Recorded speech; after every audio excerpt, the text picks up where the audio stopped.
is a presentation of Fox Sports. We are Fox. We are Ohio. Over the past 4 days, the Indians ran roughshod over the Cincinnati Reds. Now they come to Boston to take on baseball's best offense. The Red Sox have been rough on Corey Kluber in the past, but he'll try to pitch the Tribe to a season-high 5th straight win. Next on Sports Time Ohio.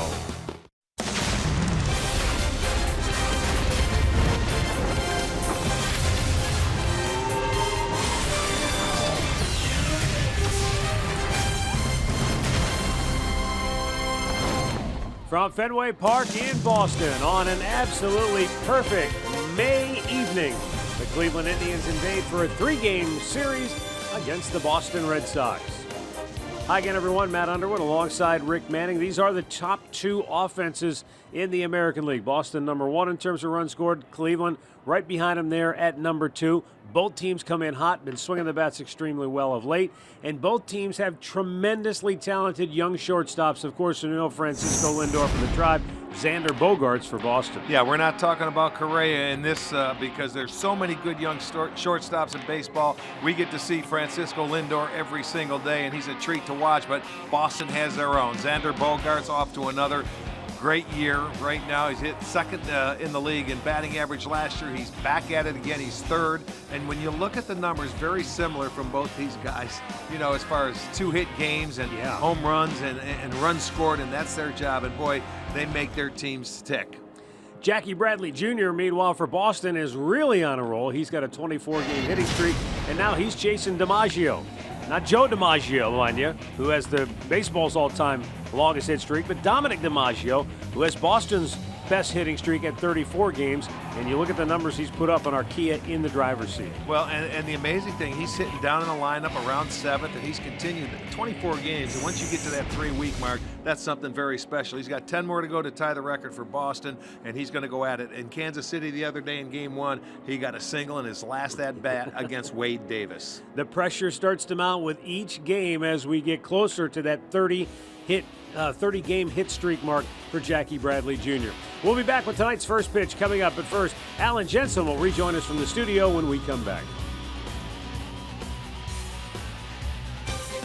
Cleveland Indians baseball is brought to you by WB Mason, the official office supplier of the Cleveland Indians.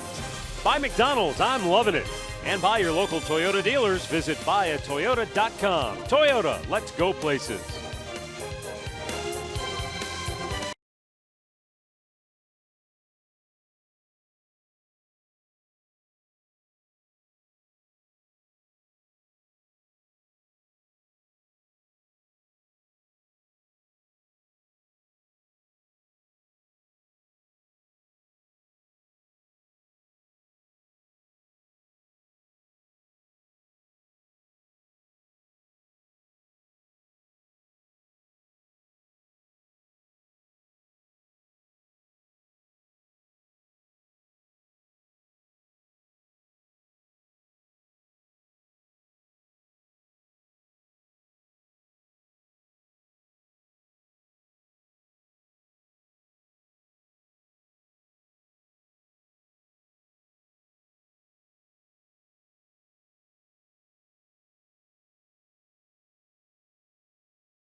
Fresh off their sweep of the Cincinnati Reds, the Indians find themselves tonight in Boston, Massachusetts to take on the Red Sox at Fenway Park on an absolutely spectacular evening. Temperature at game time will be 68 degrees, not a cloud in sight, as these two offensive juggernauts square off over the next 3 days. Let's go down to Andre Knott with more on the Indians' offense of late. Well, the offense over the last 4 days has gone up percentage-wise, 12 points on the batting average. They're now fourth in on-base percentage. You can look at all the numbers. As you guys already said, they're second in the league in runs scored behind this team at the Boston Red Sox. But when you go in the clubhouse, the guys go, look, there was 4 good days. Now we have to find a way to continue that. We've got to be consistent. We've got to find a way to push guys across and take care of one another when we get on base. They like what they did the last 4 days, but they're not resting on their laurels because of what happened over the last 4 days. No, and they're still chucking stuff at Andre as well from the Indians dugout. And hopefully that offense continues where they left off here against Boston. Terry Francona's starting lineup tonight is presented by Progressive. It will be Carlos Santana in the leadoff spot, followed by Jason Kipnis. Francisco Lindor, among the top hitters in the American League, will bat third. Mike Napoli, Jose Ramirez, Yan Gomes find themselves in the middle. Then it's Lonnie Chisenhall, Juan Uribe, and Rajai Davis will bat ninth. And our Northern Ohio Hyundai starting pitcher is going to be Clay Buchholz for the Red Sox. His 9th start this year. 5 times in his first 8 starts, he's given up at least 5 runs, and he opened his first start in Cleveland. He went 4 innings, 6 hits, and 5 runs. He was 0-3 in the month of April, but he's 2-0 in the month of May, although he had a no decision in his last start, gave up 5 runs in 6 innings to the Houston Astros. We'll set the defense behind Buchholz tonight for the Red Sox. They are rated 5th in the league. They've made 19 errors. And it's going to be Swihart in left. It'll be Bradley in center. It'll be Betts over in right. Shaw at third. Bogarts at short. Pedroia is at second. Ramirez at first. Vasquez is doing the catching.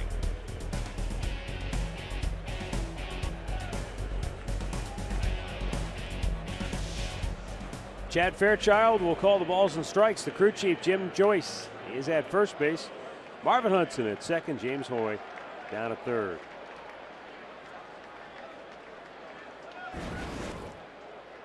And with that, we're ready to go as Carlos Santana heads to home plate. The Indians begin the night 21-17, second place in the Central Division, 2.5 games back of the White Sox. Boston in a virtual tie, but percentage points behind Baltimore for second place in the AL East. Clay Buchholz into the line, and here we go from Fenway. A first pitch strike to Carlos Santana. Buchholz, a guy that's has been having some problems with his little 2-seam fastball. He likes to start at that front hip of left-handed hitters. That missed inside to even it up. He has given up 8 home runs already, Matt, and last year he only gave up 6 in 18 starts that he made because he went on the DL in July. He's already given up 2 more home runs, and this is only his 9th start.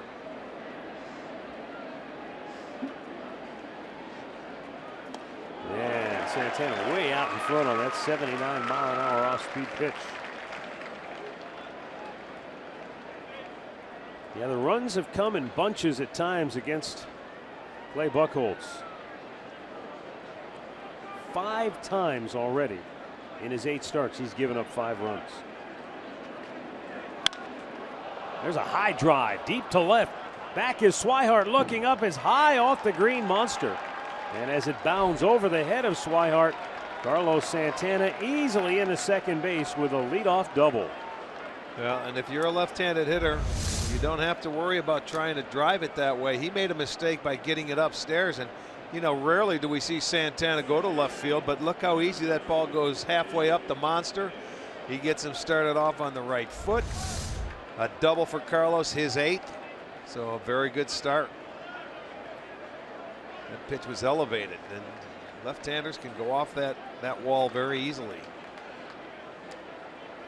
It'll bring up Jason Kipnis, who has very fond memories of Fenway Park. Kipnis was a rookie back in 2011. Hit his first major league home run at home against the Kansas City Royals, Danny Duffy, on July the 31st. and then came to Fenway and homered in the first 3 games he ever played here at Fenway Park. I remember that. I mean, that's a heck of a way to introduce yourself to the big leagues, huh? Well, especially coming into this place. You know, it's not so easy for left-handers to hit homers here in right field. Pulls it to first base. Hanley Ramirez will take it himself, but Kipnis gets the runner to third base. And with 1 out, it will bring up Francisco Lindor. Keys to the game are brought to you by Wayside Furniture. For the Indians, offense, and how about scoring first when they do their 17-6? And for Corey Kluber, some early zeros will be very important. We'll have more on that when Kluber takes the hill in the bottom half of the inning. This is a Boston team also that likes to score first. They've outscored their opponents in the first inning, so it would be nice to get on the board early if you're the Tribe. Travis Shaw, even with the bag at third base, as Santana takes his lead in foul ground. And Francisco Lindor looks at a ball down low. There is not a park left in Major League Baseball in which we as announcers are as close to home plate as we are here at Fenway Park. We're a little bit raised, but we are right out over, almost on top of home plate here. It really is a unique perspective for us. 1-0 pitch. And Lindor had the string pulled on him. Yes, he did. He started out there, you see, the old ballparks. There's Tom and Rosie right next to us. But it goes up, and the seats are right on the field. And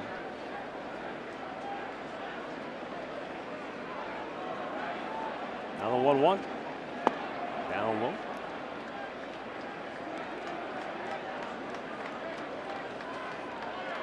Maybe Tiger Stadium, you were this old close. Tiger Stadium, you were way closer. But you were also lower. Yeah. You weren't this high. Well, you remember, like the great Ernie Harwell needed the netting in front of it because you couldn't get out of the way of foul balls there.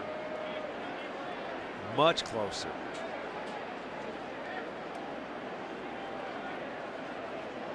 Lindor looks, it's up and away. Christian Vasquez doing the catching. Ryan Hannigan, the other Red Sox catcher. They called up Blake Swihart. He's in left field tonight. He's a catcher by trade, but they sent him back to AAA to work on playing the outfield. So even though they have 3 catchers, John Farrell told Swihart, you're not going to be catching unless it's an emergency situation. We're going to try to use you in left field and go from there. 3-1 pitch to Lindor, bounced in. A good block by Vasquez keeps Santana at third base. And Francisco Lindor with a 1-out walk. Well, that's Indians what I like, patience. patience. That's something that they did very well, you know, with the Cincinnati Reds. They walked a lot. They had 24 walks in the 4-game series here. That's part of their offense. You know, he was preying on the aggressiveness of Lindor to try and get him to swing and get himself out with the man on third base. Take your walk, move it along, let Napoli have an opportunity. Yeah, and Mike Napoli, the former Boston Red Sox.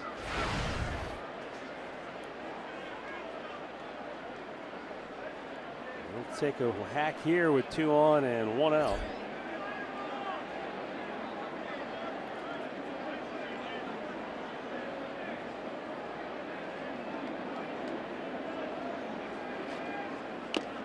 And he swings and fouls it off.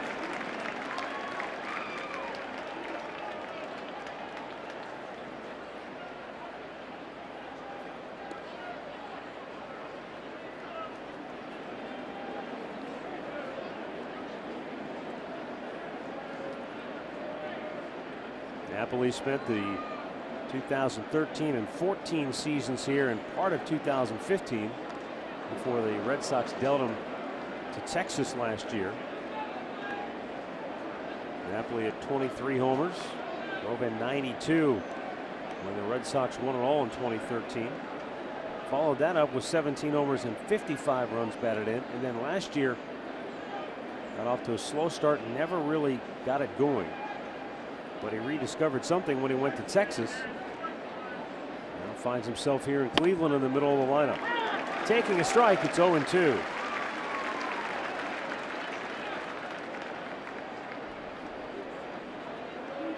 Now we'll have to adjust, being down in the count. And this is a ballpark, you don't want to make outs on the bases trying to steal or do certain things like that. You have to almost make it because it's a good offensive park. Buchholz's a guy that loves to throw to first base.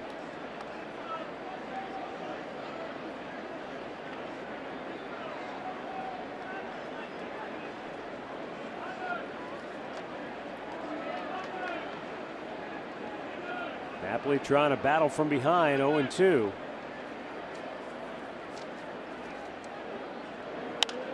And he lifts one foul out of play.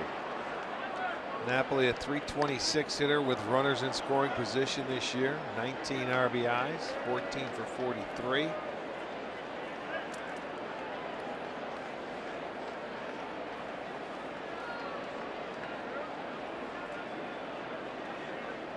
Buchholz, longest tenured Red Sox pitcher here in his 10th season.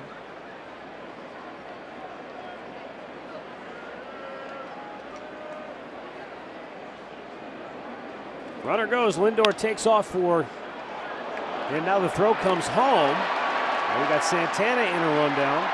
Lindor's he should be on his way to third, but he didn't get there. You know, that's what you get in the rundown.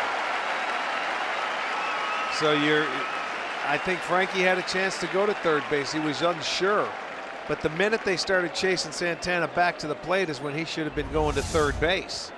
Santana gave him an opportunity to do that. So look at when he was going back, now go. You gotta go. You gotta force him, but he just never got off second base and wasn't sure about it. So they get the out, the second out of the inning. But I guess you're still in the scoring position there, but that's where you wanted Napoli to follow you up and maybe end up on second base. But they didn't do it. So 2 on, 2 out, and Jose Ramirez will be the batter as he tries to deliver, and he's been very good in these situations.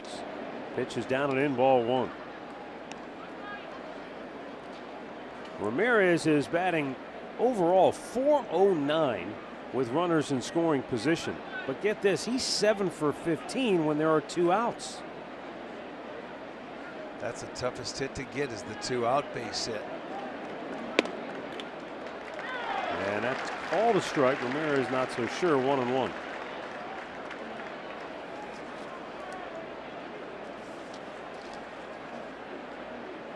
You know, that's one tough pitch too to get called, is the inside part of the plate.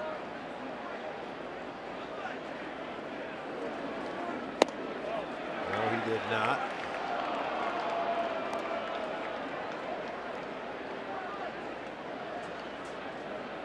The first 2 innings are the innings you want to get Buchholz. That's where his ERA really soars.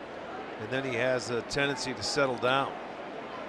Opposition hitting .381 the first time through the lineup. And he's got an ERA of over 10 in the first 2 innings. Well, this will be his 20th pitch of the inning coming up here, and it's a 3-1 count now for Ramirez with Yan Gomes on deck as John Farrell looks on. You know, and they know the numbers. Ramirez 2 for 3 in his career against Buchholz. Remain patient.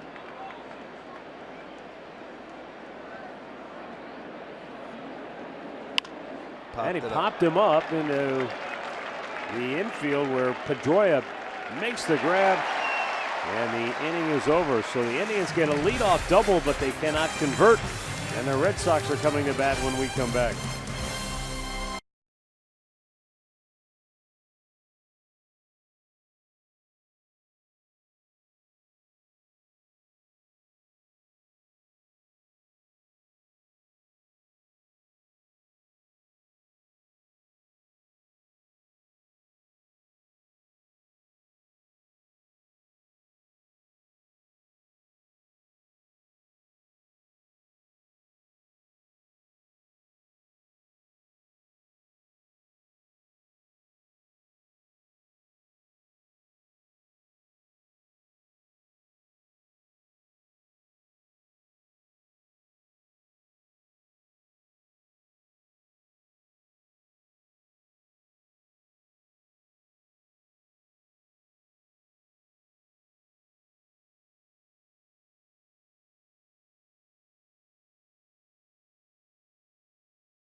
As we take a look at the Red Sox starting lineup, Mookie Betts will lead it off. Then it's Dustin Pedroia. Xander Bogaerts will hit third. David Ortiz, Hanley Ramirez, and Travis Shaw in the middle. All these guys hitting over 300 in this Boston lineup. Jackie Bradley Jr., Christian Vasquez, and Blake Swihart. Northern Ohio Honda starting pitcher, Corey Kluber. He will be making his 9th start of the year, coming off a couple of losses. Minnesota his last start, Houston before that. In his career, 1-3 against the Boston Red Sox. And this will be his 8th start. Mookie Betts will lead off. And Corey Kluber misses, ball 1.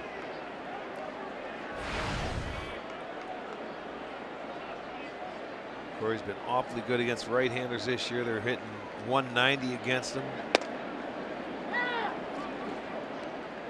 It's a lineup that features 4 left-handed bats: Ortiz, Shaw, Bradley, and the switch hitter Swihart.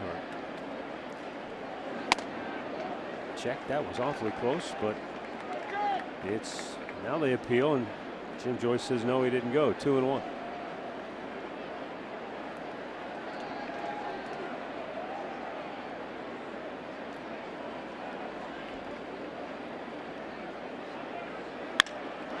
Base hit in the left field.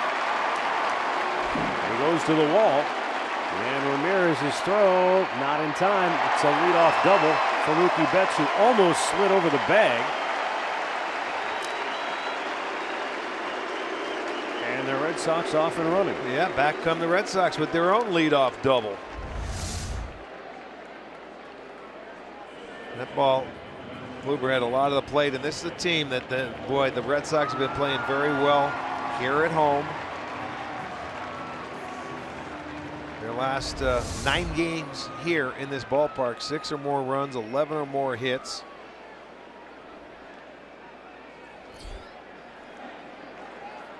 Dustin Pedroia.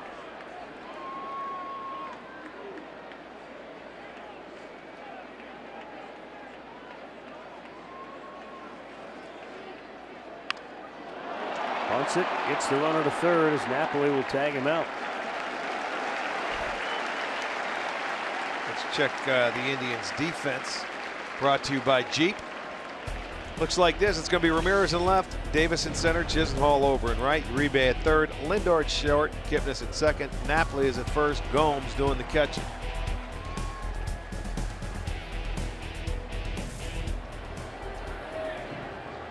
Xander Bogaerts, his hitting streak pales in comparison to that of Jackie Bradley, but it is a career best 13-game tear for Bogaerts, who's gone 23 for 58. Yeah, and he's hitting 25 of his last 27, so that's pretty consistent right there. And Kluber gets ahead with a quick swing and a miss. The same situation that they put Buchholz in. See if Kluber can pitch his way out of it.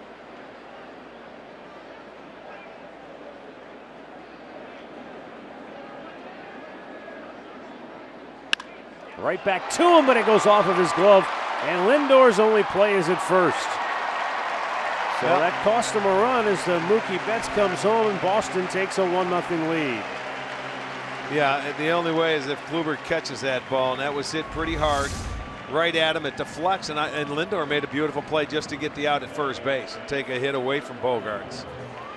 But they do get the run home. The Red Sox have done a lot of damage early. That's 45. They've outscored their opposition 45-15 in the first inning.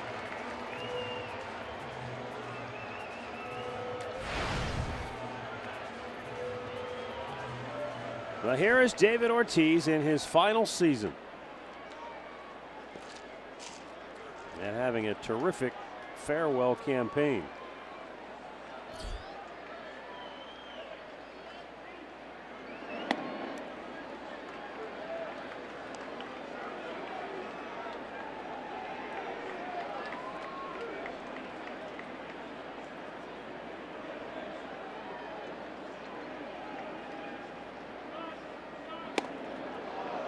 He was actually showing bunt, wasn't he? Well, let him. Well, he's homered in 6 of his last 12 games against the Indians. Each of the last 2, 4 out of the last 5.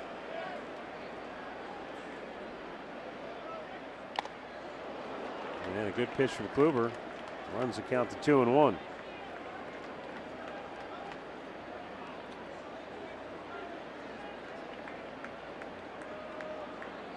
This is the guy when we talk about, you know, all the lineups that you have, you don't want to beat you.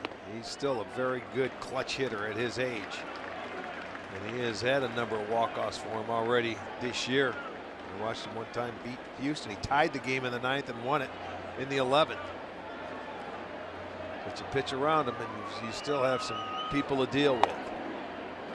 Tough lineup to pitch to. So Ortiz takes the walk and Hanley Ramirez to the plate.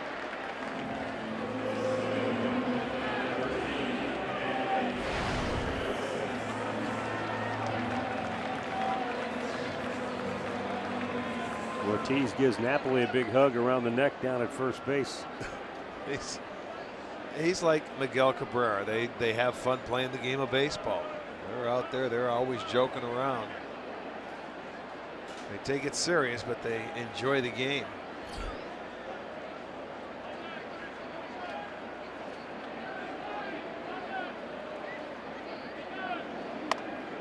And then Kluber misses ball 1.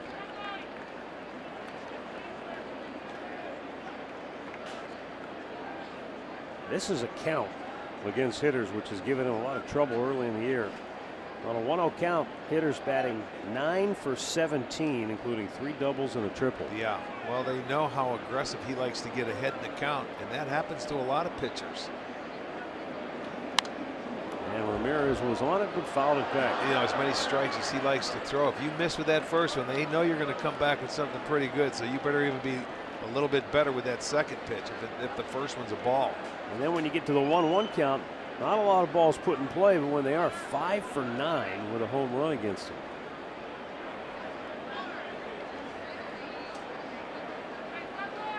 As we said, this is how the game is changing, where pitchers, it's so important for them to get strike 1. But we're seeing offenses now get after that strike 1 pitch, and they're not waiting around any longer to just sit and make that pitcher work. If they see that first pitch strike, a lot of teams are getting after it. The risk you run as a hitter is that if you don't get that first or second pitch and you fall behind the other way, 0-1, 0-2, it's almost impossible. Well, it's a lot tougher for you because your zone expands then.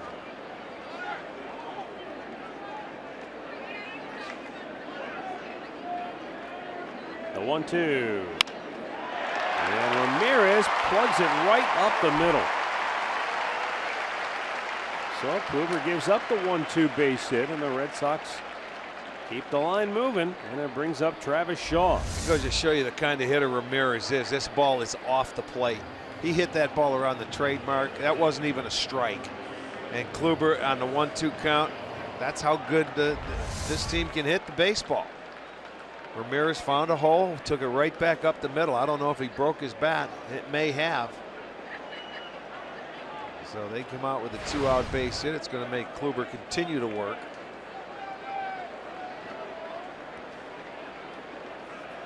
To this point, Kluber's still throwing fewer pitches than Buchholz did in the top half of the inning, but he's already given up a run here in the bottom half. Travis Shaw taking a strike.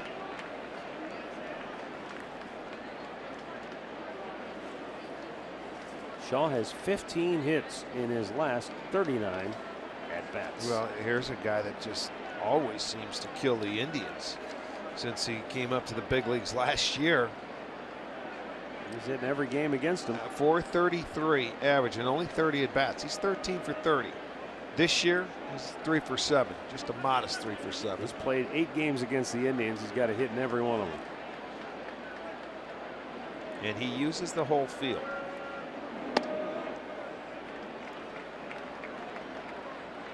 You know, you think you can pitch him away or sneak one away. Well, he can hit that wall in left field. He can turn on the baseball.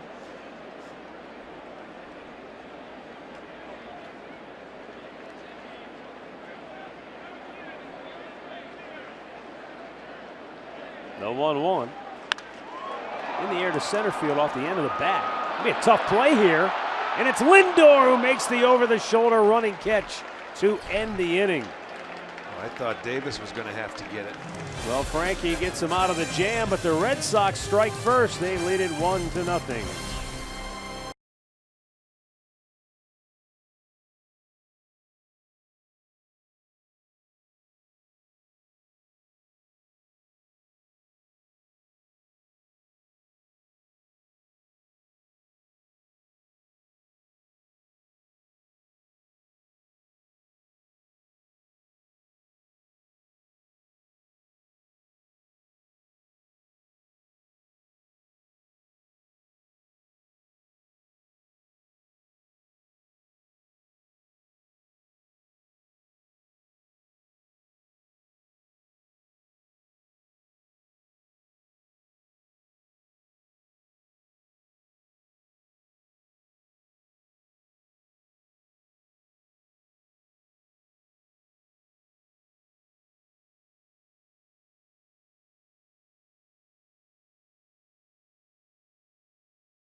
At Bat app. You can stay connected all season with radio broadcast, video highlights, stats, news, and more. Download MLB.com at Bat, the #1 app for live baseball on your smartphone and tablet. Second inning here at Fenway Park. The Indians trailing 1-0. Yan Gomes, Lonnie Chisenhall, and Juan Uribe due up for the Tribe. Clay Buchholz gave up a hit, walked the batter in the first, but was able to get out of it. And a first pitch curveball in for a strike.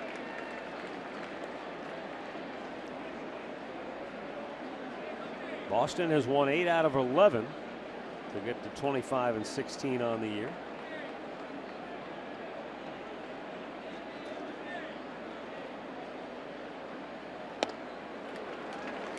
Two quick strikes on Gomes.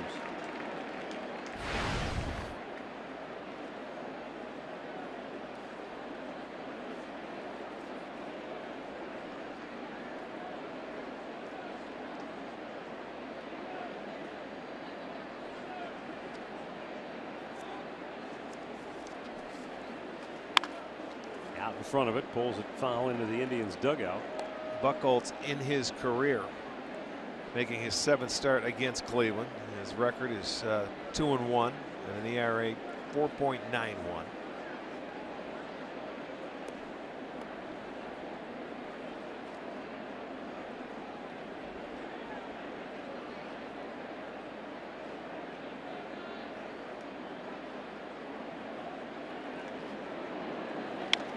And a foul right back. That was a good pitch to hit for Gomes, but just couldn't quite square it up.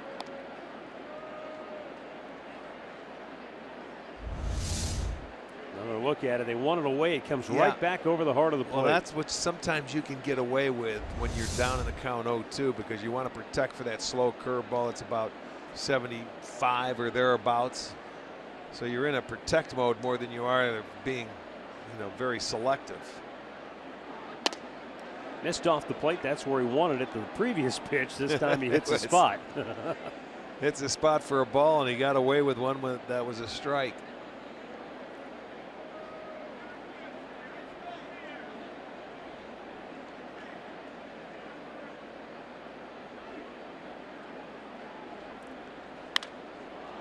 Yeah, that's the pitch you have to watch out. Pops it up in a shallow left. Swihart makes the catch. One down.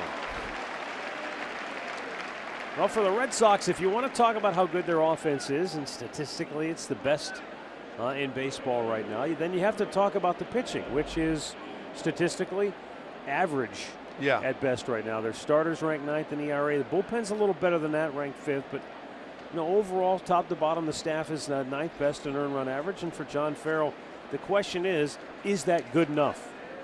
Well, when you're scoring, yes. Yeah. But when you get down to it and it comes down to I think a big game when you're facing tough pitchers that can handle the hitters, it may not be. I mean, Boston's a team, I think, like a lot of teams, and like the Indians. When they score first, they're 16-8.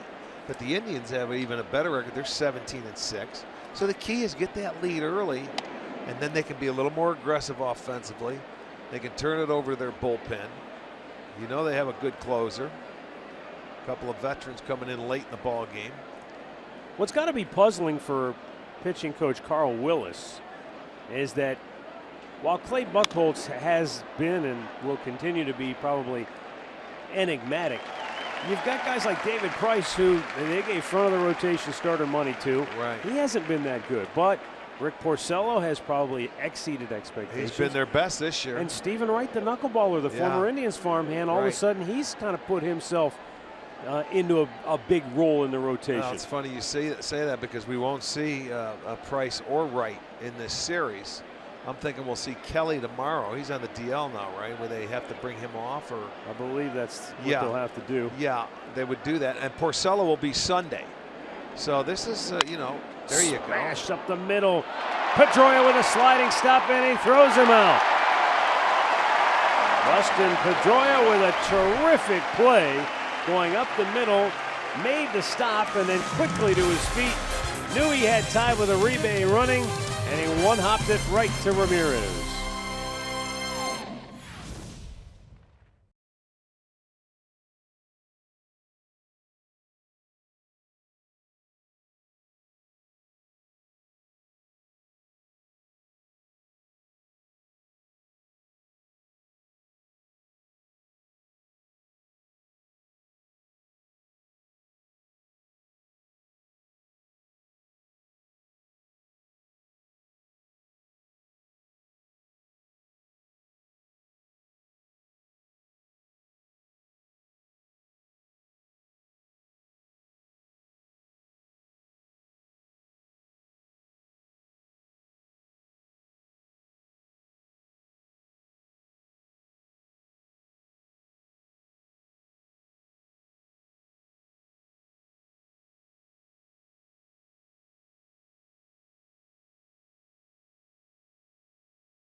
Wave to the crowd here at Fenway as they salute him. Member of the World Championship team here in 2013.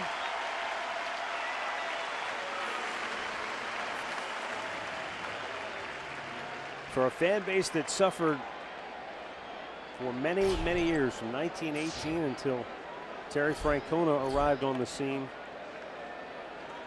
they have made the most of their recent successes, haven't they? Yeah, they really have. You're right. Jackie Bradley Jr. with that 24-game hitting streak drives one to deep center field and make it 25. And Boston takes a 2-0 lead. Well, he did that in the second game of that doubleheader, the last game he played in Kansas City. He ended up the second game hitting a home run in his first at bat. He comes right back after an off day, and there's a ball middle of the plate by Kluber, and he golfs it to center field. And a solo home run, number 8, and he has a 25-game hitting streak right now. That's an Indians fan making a catch on the Bradley home run.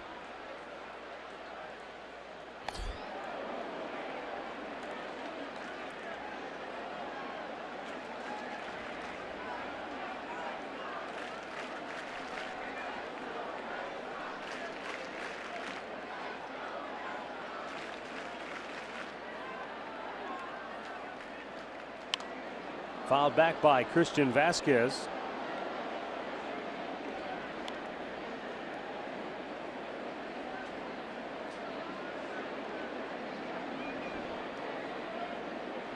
So Boston leads it 2-0. Their leadoff men have scored both runs in the first 2 innings. And a foul back by Vasquez.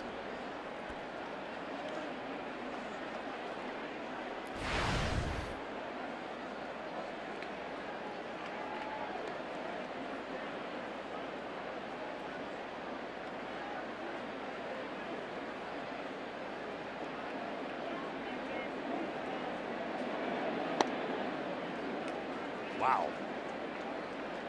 That looked like it had all kind of plate. Well, take a look at it on our Nissan pitch tracker and see what you think. Yeah, inside.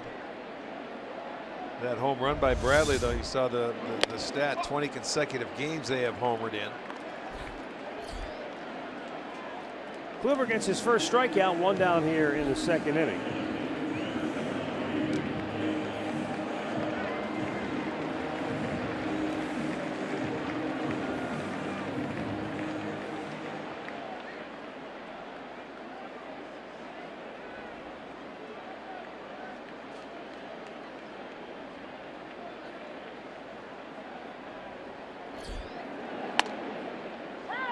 And Blake Swihart takes a called strike.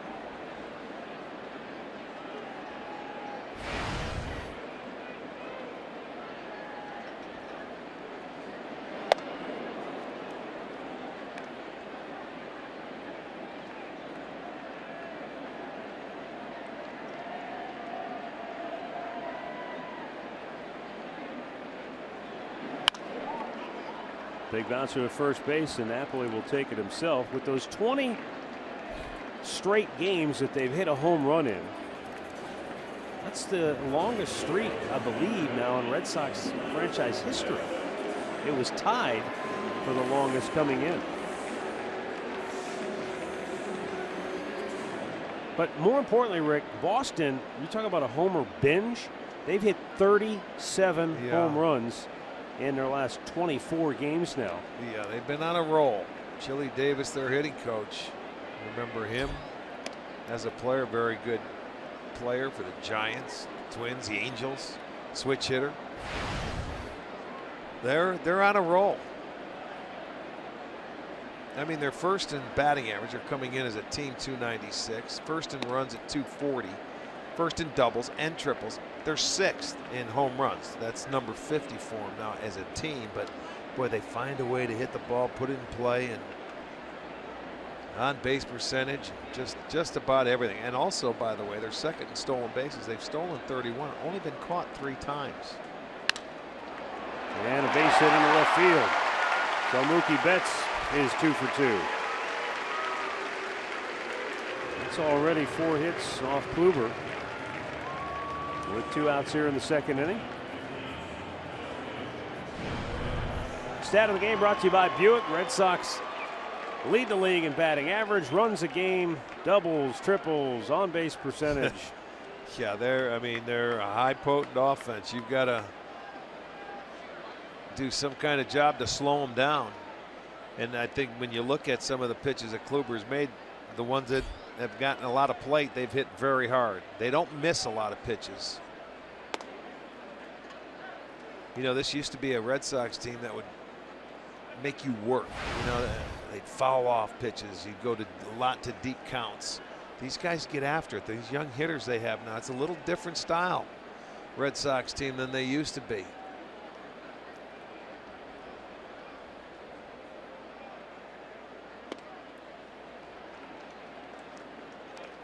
One ball, one strike to count here on Dustin Pedroia.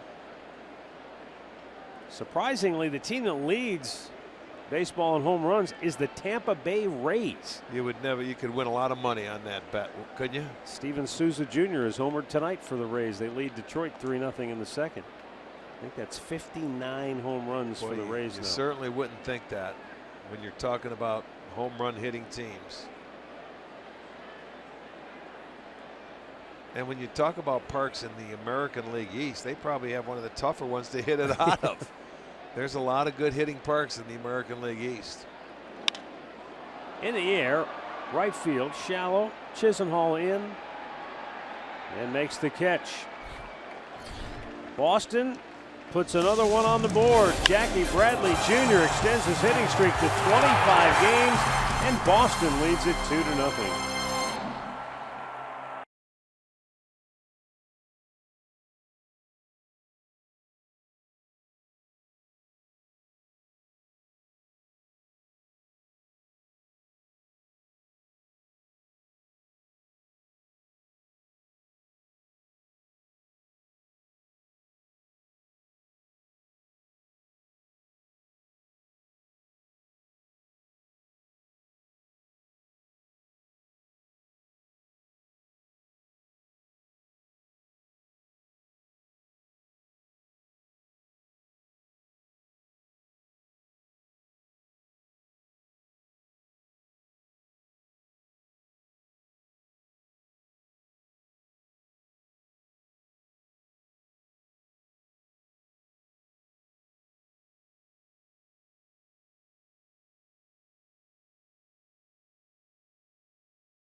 Here as we go to the top of the third.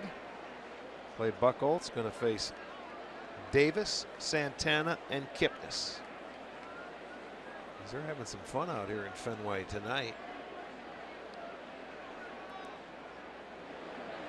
Clay Buchholz gave up the leadoff double back in the first inning and has breezed through it. And Davis takes the first pitch outside for a ball. He has been on a tear. In the last 4 days against the Cincinnati Reds, he has been doing it all.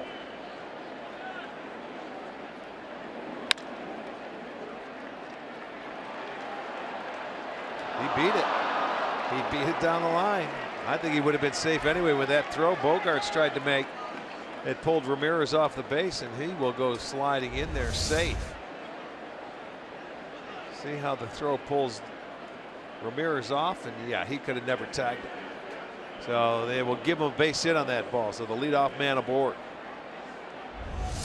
When you're going good, you get things like that, don't you? Yeah, and I tell you what, we've talked about it before. You always kind of cringe when you see a runner dive head first at first base. That's one time when you should. Exactly. That's one of the few times where you can see that first baseman coming off the base. You've got to avoid that. So you're right. That's the time to go ahead and try. Now we've got a little different. They sent Shaw over to the hole between first and second, and I think that's when 2 strikes they only go over there. But we'll see. He was over there on the shift before a pitch was even thrown.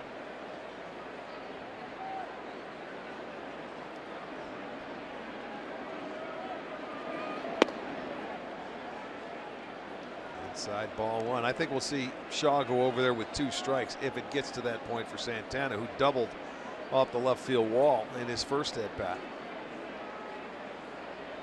Caught a fastball up and away from Clay Buchholz. And that throw over there, I think, becomes habit. He's already thrown over there about 5 times. And they've only had a couple of base runners.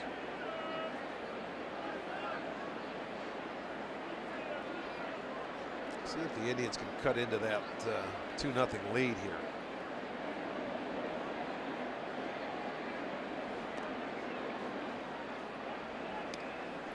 Although you have to pay attention to Rajai Davis, who has stolen 10 this year out of his 13 bases.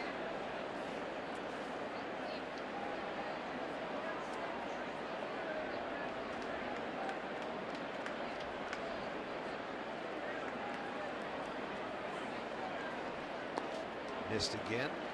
Good hitters count, 2-0. Now Shaw is jogging over to get between Ramirez at first, Pedroia at second in the hole.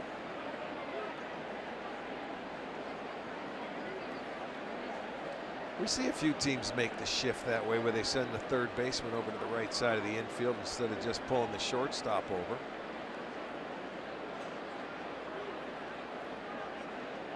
Good hitters count for Ramirez, or for Santana. Missed again.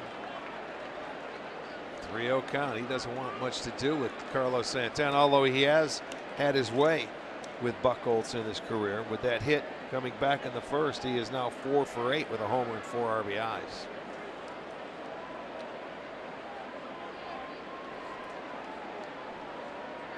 I'm sure we'll see Carlos take one here.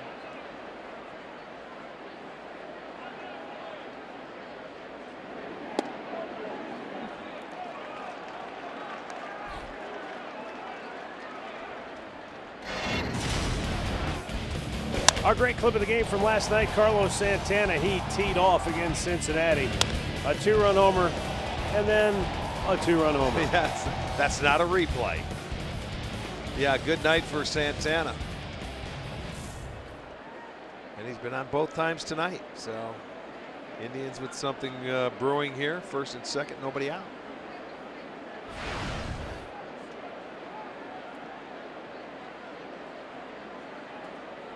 Kipnis did his job, got the runner over in the first inning, grounded to first base.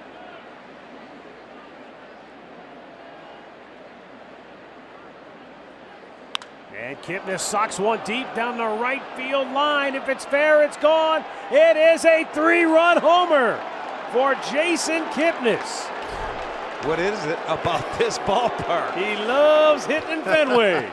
He sure does. Listen to the fans, because they didn't get Buchholz in the first 2 innings, but it didn't take long here in the third. Right down the line, just inside the pole, and the Indians lead it 3-2.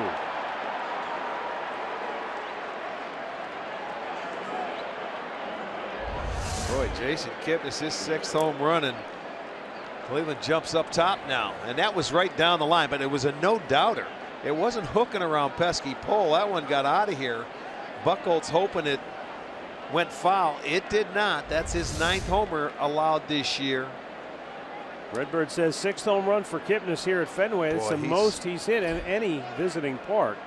If we get a chance to see that again, I want to know your thoughts on the pitch by Buchholz. Was it one of those sinkers that came back over the plate and Kipnis just jumped on it, or did he not want it to leak back over the plate? I did not see it, the pitch. I just saw Kipnis put a really good swing, and I was hoping it stayed fair. Let's take a look. They want to go in. It's just right there. It's just right down the middle. He just missed his location. Yep. A 4-seamer. Look at him. He knew it as soon as he let it go. That wasn't inside. That was right down Broadway. That was Fat City, and he clobbered it. Well, that's hitters let you know. You make a mistake, and Kipnis wasted no time. So the good hustle by Rajai to get on base. And then the walk to Santana, and then the 3-run homer. That's the one thing you want to do. Crooked numbers. That was what they did to the Cincinnati Reds. Well, and you mentioned it. That was part of the success formula. We focused on the runs and the hits, but there were a lot of walks. That's right. And this team, believe me, when they play well, they walk a lot. Lindor gets a piece of that pitch. And it's not like being what they do. They trust the next guy in line. They go ahead. They're patient. I should say their patience remains. They don't try and get too aggressive and get greedy to try and drive everybody in. Well, that's what happens when you get that, first 2 games of that series against Cincinnati, all 9 starters had at least 1 hit. You get everybody involved. Yeah, that's when it's fun. That's what it's fun. That's what the Red Sox are doing.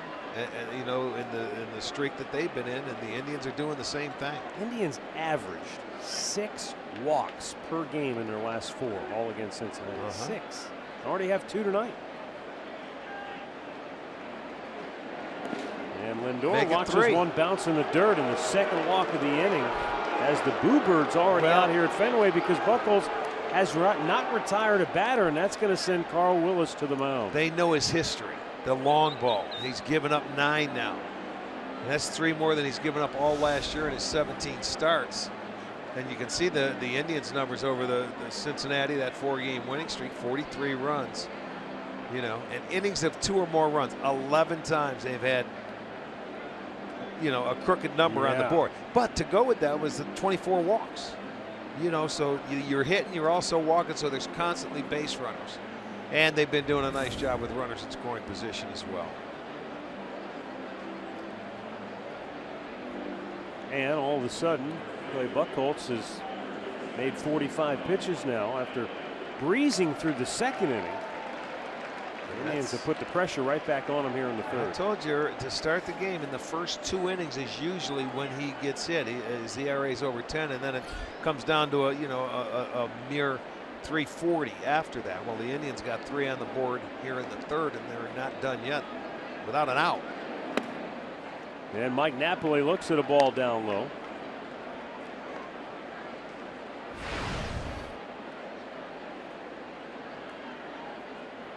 Napoli seemed to be a guy tailor-made for this ballpark when he spent 2.5 years in a Red Sox uniform.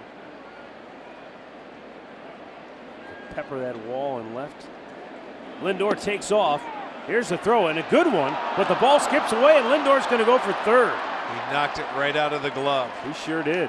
Pedroia, with his momentum going in, the throw was right there by Vasquez. It made a nice throw, but with the momentum, Lindor coming in head first, he's going to get the stolen base. It'll be an error, I'm sure, on the catcher, because the throw, took it up line, and he gets to 3rd base. So there you go. Apply the pressure.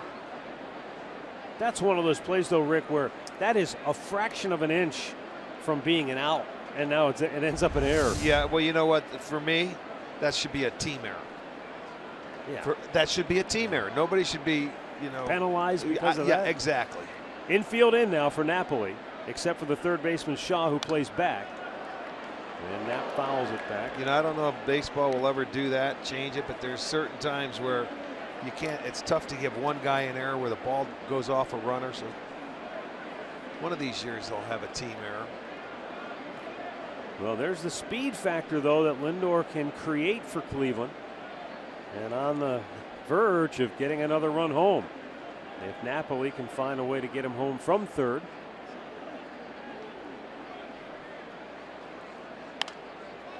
Pops it up, and it's out of play.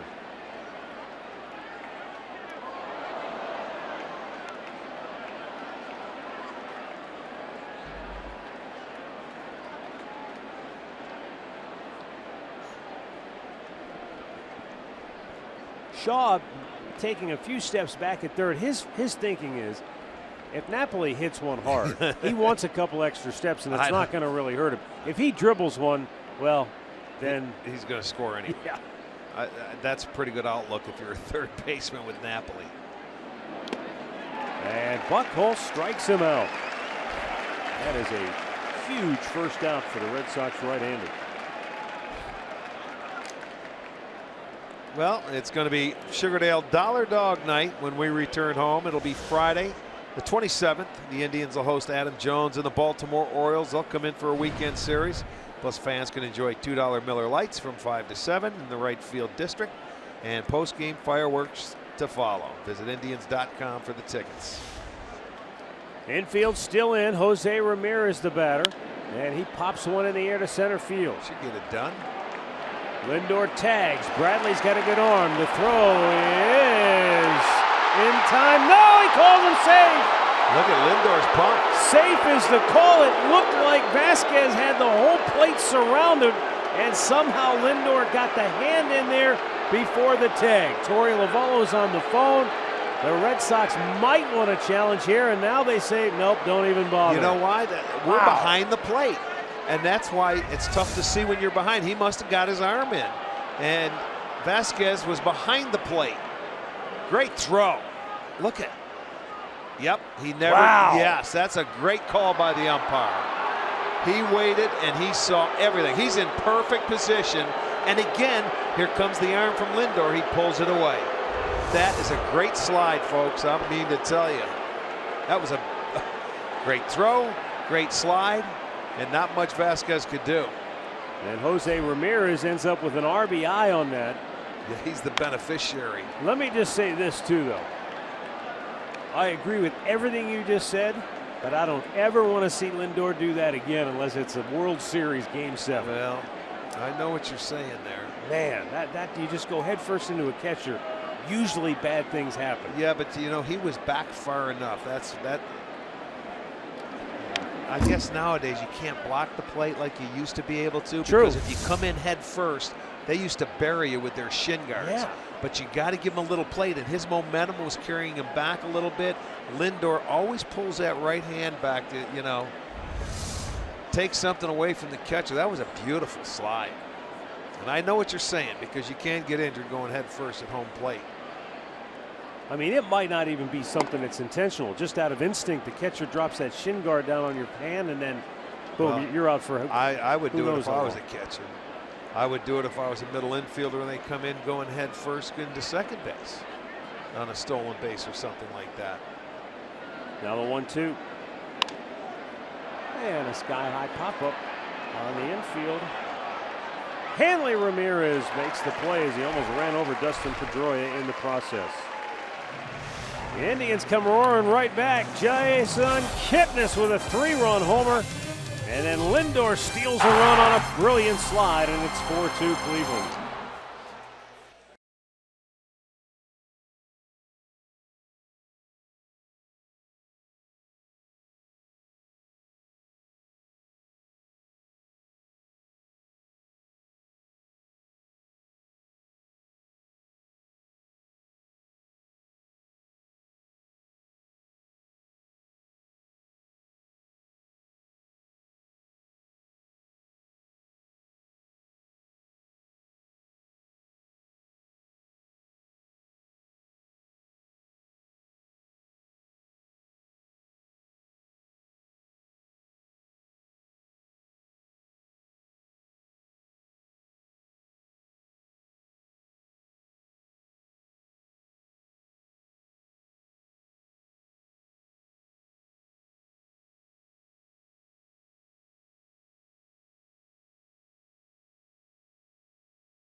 In the game for Miller Time, brought to you by Miller Lite. Well, here's Corey Kluber now with a 4-2 lead, and he'll be facing 3, 4, and 5 in the Red Sox order: Bogarts, Ortiz, and Ramirez. Well, this is where Corey's got to get better. In his last start against Minnesota, they gave him a 1-0 lead, and he instantly gave it right back a 2-run home run, if you remember, the rookie catcher for Minnesota. He's had 6 opportunities this year in shutdown innings. He's given up 5 runs, and 4 of them have been earned. So they really need a 0 on the board tonight.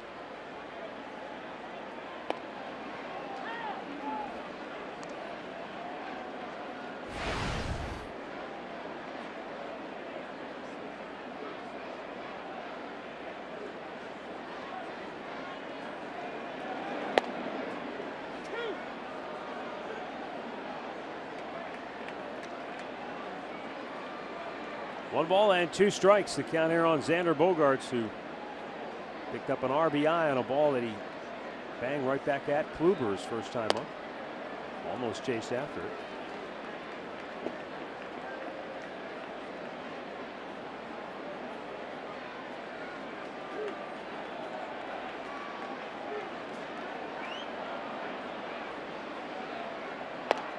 Got him. Second strikeout for Kluber. 1 down here in the 3rd. Let's make this our Circle K strikeout. He makes him go fish. Expands the strike zone on the slider. You can see it down, starts at the knees, and then just breaks out of the strike zone. And Bogaerts couldn't hold up, so second strikeout and the big first out of the inning.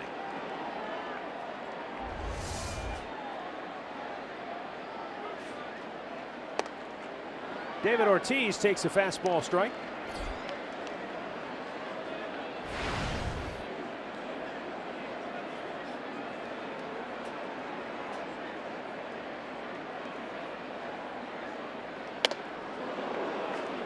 That's a vicious hack, thank you. But that he came up empty.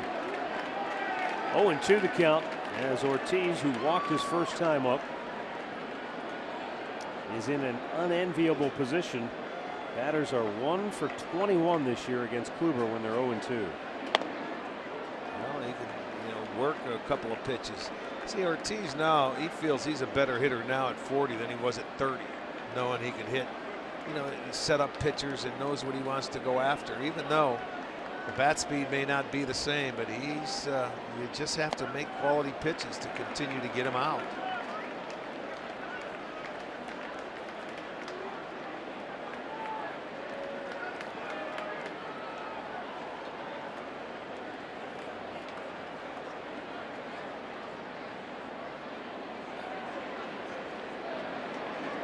Swung on and missed. Kluber got him swinging. 3rd strikeout, back-to-back Ks here in inning number 3. What you're looking for, keep it rolling. He makes a nice slow breaking ball here. And there it is. You have him out front. That's an excellent pitch there, down below the strike zone.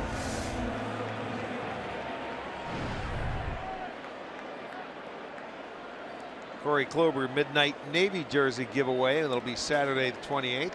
Orioles in town, 12,500 fans get the jersey. Go to Indians.com. Kind of a half swing by Hanley Ramirez. It's fouled back.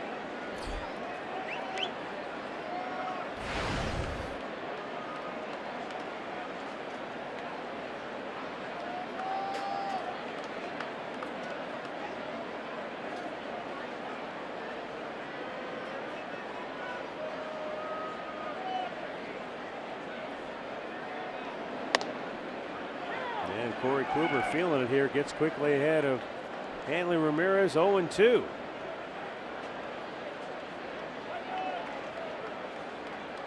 This is the kind of inning Kluber needs.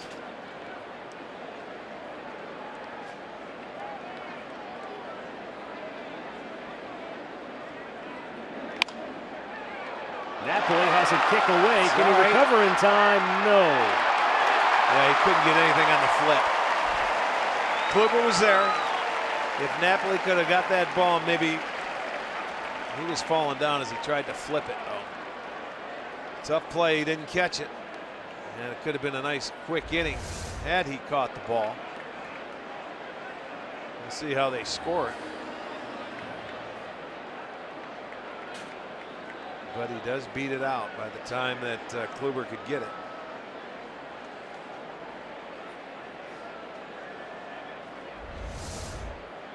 Now they're on it. What's wrong with Ramirez? I don't know if he was going down the line too hard.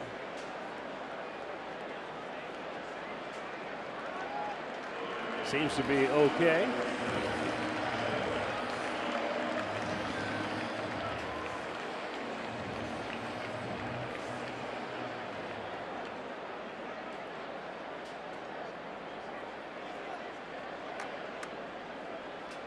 Thinking they gave him a hit right there. Oh, that's funny. The scoreboard put up a hit, and I'm told it's an error on Napoli. Okay. I'll wait. Well, it is. No. Well, Mike told me it was an error, so I believe him. Travis Shaw looks at the ball in the dirt. Ramirez runs for second, and Gomes will not pull the trigger. So now a runner in scoring position with 2 outs. I don't know if this ball hit the dirt or not. I want to see. You won't see by that. No, not that angle, but I'm thinking that just went off Gomes' glove. I wasn't sure.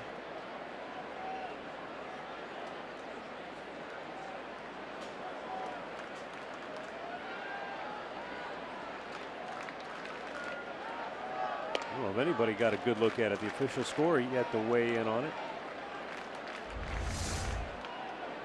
There we go. This is better. Okay, it did. It skipped right over the plate there, so that'll go as a wild pitch. Yeah, you got it.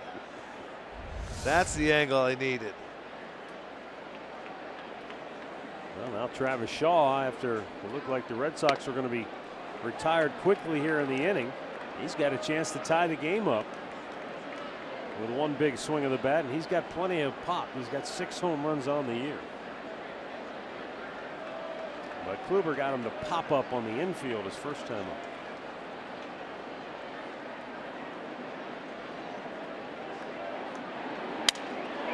Broke his bat, and that is going to be in the crowd. And oh, that got onto the field.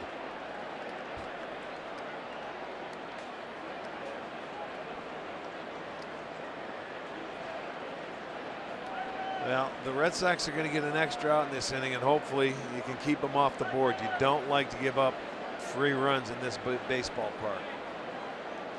Could have been an easy 1-2-3 inning outside of the Napoli error. Then a wild pitch.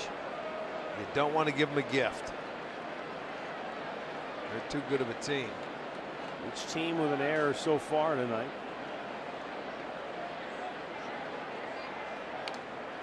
Good emergency swing by Shaw to stay alive.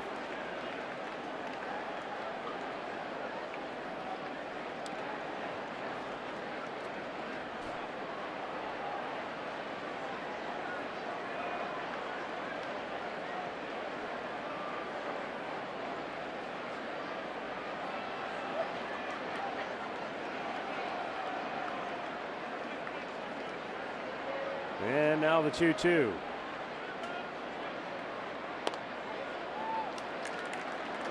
Full count.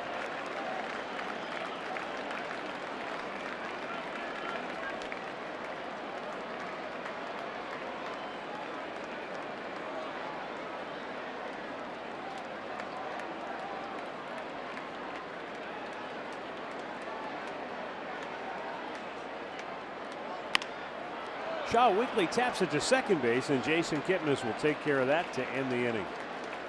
No runs, no hits, 1 error, 1 man left. Corey Kluber fans a pair, and after 3, it's Cleveland 4, Boston 2.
tomorrow, my friend. That's right. It will be tomorrow.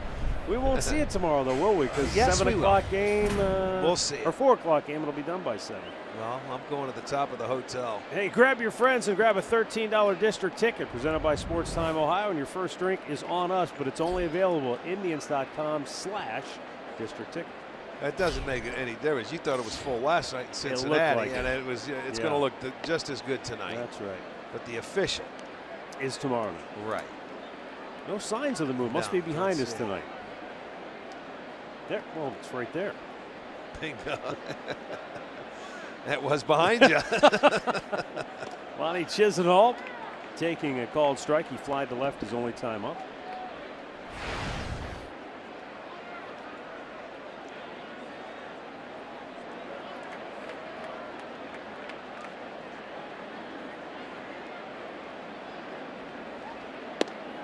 Missed inside. 2 balls and a strike. You can see how, there you go. There's a little help out the right field bleachers. Oh, okay. See? So it's Yeah. around. Oh, wait. That's third base. There's Sarb. Oh, no. Yeah. I got it. Lonnie fouls it off. We'll see it on the walk home tonight. Gonna howl at the moon a little bit. Yes, we will. It's Friday. We're staying out all night. Once upon a time, maybe. Hey, really interesting story coming out. Major League Baseball's owners meetings taking place this week. And according to one internet report, sources say that they have agreed to changing the strike zone and eliminating the intentional walk. You just say 4 and the guy automatically goes to first. Well, they really want to quicken the game, don't they? He wouldn't have to throw the 4 obligatory pitches. He would just automatically get first base. But the interesting thing is the change to the strike zone. What they want to do, they think umpires are starting to call too many pitches below the kneecap, too many low strikes. So they want to raise the strike zone. Just it's a technicality more than anything to the Above top the of the knee, kneecap. yeah. Top of the kneecap. Boy, good luck there. I mean that's Umps have enough trouble. we don't need to shrink the strike zone anymore, do we? Well, then if you're gonna change the strike zone, then you raise it up to the belt too. If you're gonna bring it up down below the knees, because we've talked about it, that we think they are raising it already. I do. I've seen some good low pitches that weren't called strikes in a number of games this year that are down that I'm used to seeing called strikes. I would say it varies umpire to umpire. I think I'm some sure it guys are giving you. Bingo. That's Yeah. not, you know, you're going to tell them, okay, now you get it up. To me, that's going to make the strike zone smaller. That's what we don't need, I think. Right.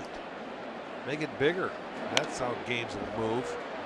Rob Manfred believes that this will produce more balls in play. Again, remember, Rob Manfred, it's not about pace of the game, it's about pace of action.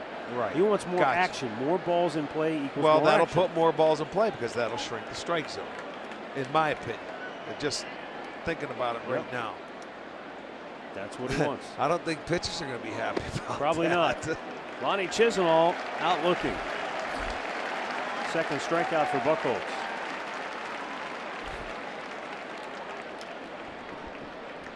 Injury report tonight brought to you by the attorneys at Elk & Elk. Brock Holt on the concussion DL, which is why you've got Swihart playing out in left field. Carson Smith, a good pitcher, but he has an elbow tenderness issue. Joe Kelly is expected to make the start tomorrow. And Juan Uribe smacks one right up the He's middle. going to say, catch that one. Because Pedroia took him from a base hit in his first at-bat on a beautiful play at second base. Well, he's going to the other side of the infield and right back up the middle. That ball was right down the middle. And a nice swing, gets it through there. Base knock for Uribe. They get number 4 now for the Tribe.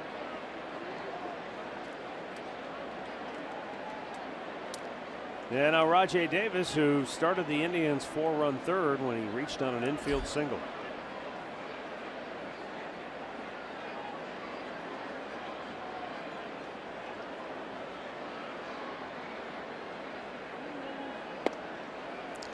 Now we'll keep an eye on Buchholz. If he throws to first base now, you really know it's habit. with your rebound first. Yeah. Juan has not attempted a stolen base. Probably how many years? Let me take a look. I'm not even sure.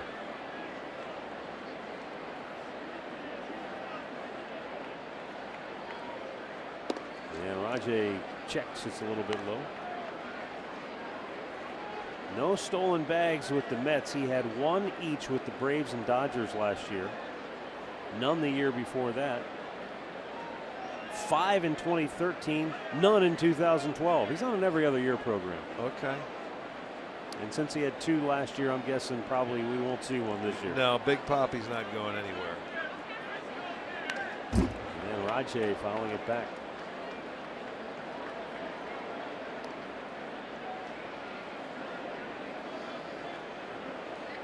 It was last night when he had 1 foot on second base and Brandon Phillips came over and tagged him on the backside. He thought he had the baseball. He wasn't paying attention. His reaction, though, is what made it priceless. Yeah, it was priceless. Exactly. He had a little smirk on his face.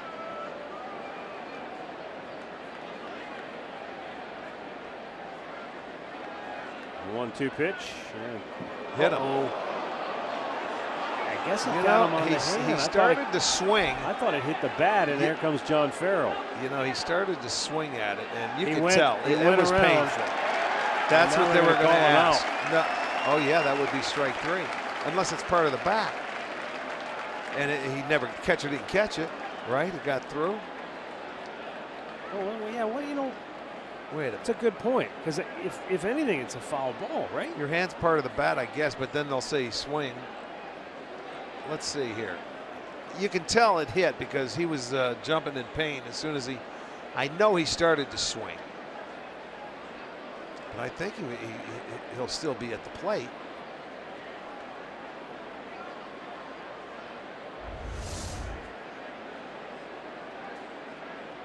It did. It went right off his knuckle. Your hand's part of the bat.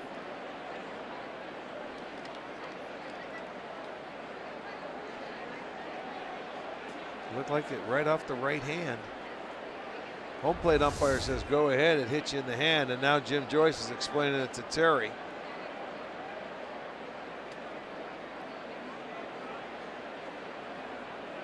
This is going to be a painful at bat for Rajai.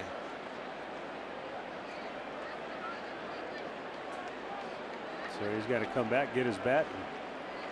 Yeah, you got to put it back on. It's a foul ball. Yep. And a painful one at that.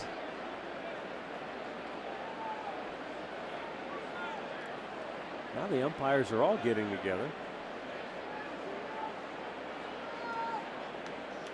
All right, that's what they're calling the count. He says the first ball, they're reminiscing the count. Oh. Instead of being 2 strikes, they're going to say he's out, I think. Because what was the count? 1-2? It was a 1-2 count. So it's just a foul ball.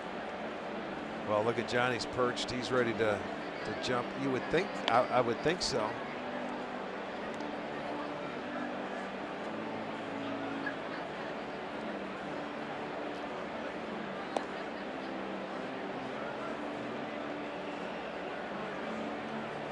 Look at now, everybody's involved. Every umpire.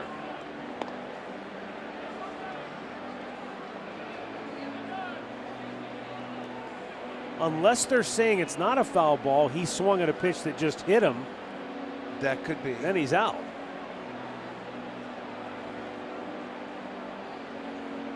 I guess the call on the field was it hit him and it wasn't a foul ball, so in that case he would be out, wouldn't he? Well, we won't get an explanation until after the game. Look at it like this, Rick. If you swing and miss at a pitch that hits you in the leg, you're out. Right. So this essentially would be no different if they're saying that it was simply a hit by pitch. See, now you see he's asking the home plate umpire right now for his explanation, and Tito's getting explained to by all the other umpires.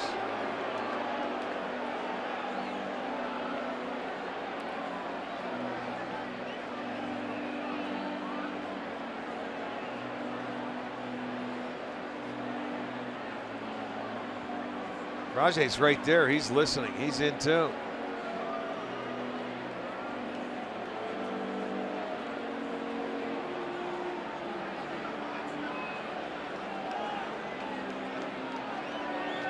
Buchholz wants to throw the baseball, and his catcher's not even paying attention to him. He's watching the argument going on. Listen, you talk about a delay. Oh, my. One thing, Terry could challenge the hit by pitch, but the umpire already said it was hit by pitch, but the check with the first base umpire said he swung. So I don't see there's anything in this argument that has anything to do with about a replay challenge.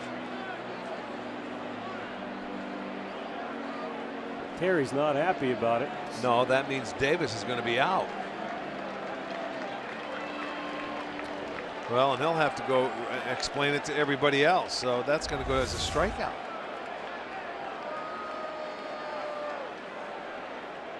You know, the funny thing, does it look like he swings here? Let's check it out. No way. That's not a swing. See, that's what I think they were talking First about right there. and foremost, there is no and way that's a swing. You can't check a check swing. I don't think there's any challenge on it. No, there is no challenge on a check swing. Right. So that's the thing. He was saying he probably didn't swing at the ball to begin with. It's just a bad call. Well, that's where Mills is explaining it to him. That's the guy that said he swung. Which is right a bad there. call. Well, I know, but I mean, in essence, that's what he said would happen because Farrell came out of his dugout looking for a swing. Okay, so it goes as a strikeout. At worst, what should have happened there is they should have sent him back to the plate and said it was a foul ball.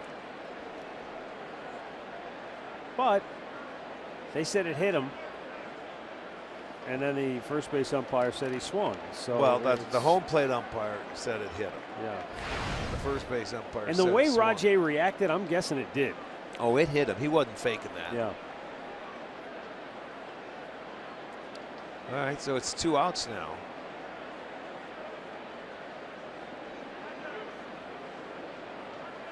That was a weird one.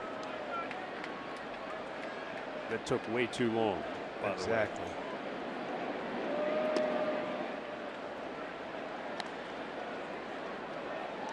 He doesn't want to throw Santana many strikes.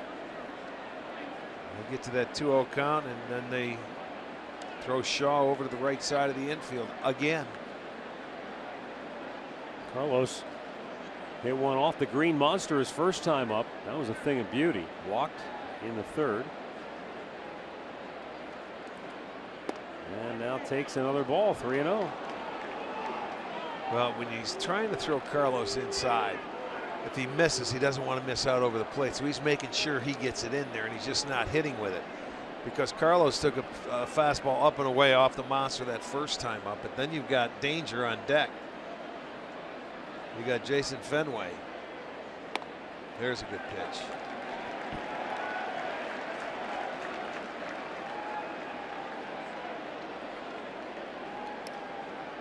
Only the 4th inning, but you see Buchholz over 70 pitches. And we'll see if the Indians can keep the heat on him with 2 outs here. Santana awaiting a 3-1 pitch. And that's ball 4. He has walked another. That's 4 in the ball game for Buchholz. It puts Uribe in the scoring position. And it brings up Jason Kipnis, who in his last at bat drilled one right down the line and just inside the pesky pole for a 3-run homer. His 6th career home run at Fenway Park. The 4 walks tonight so far tie the season high for Buchholz, who did it April 28th against the Atlanta Braves. Walked Santana twice tonight.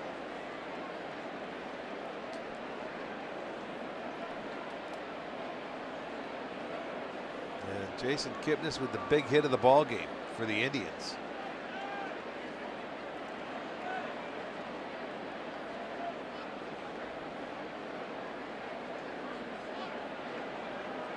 I like what you call him, Jason Fenway. Yes.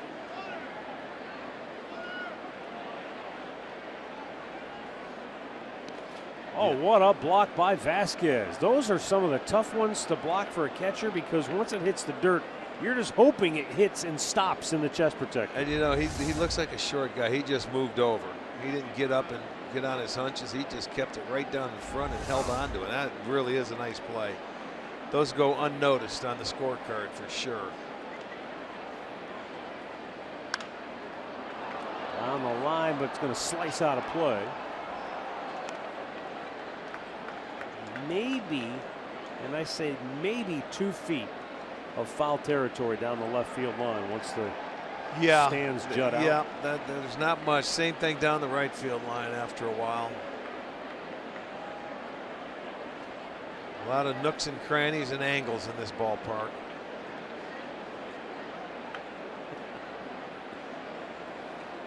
Here's the 1-1. I forget which announcer it was, but years ago he was talking about maybe Ebbets Field. And instead of nooks and crannies, he said crooks and nannies. I'm surprised I didn't do that. There's a lot of crooks and nannies out there in the out. People said, what did he say?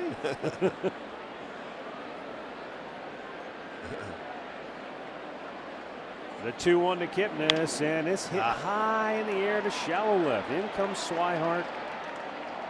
And Buchholz gets out of trouble here in the 4th. Indians on top, 4-2. Jackie Bradley Jr. will lead off the bottom of the 4th when we come back.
Up for Boston here. Our Levin player profile on Jackie Bradley Jr. Out of South Carolina, was the 1st round pick, 40th overall. Compensation pick. I don't know if anybody saw this coming. 40th overall. I'll tell you what, this guy is having some kind of special year to this point.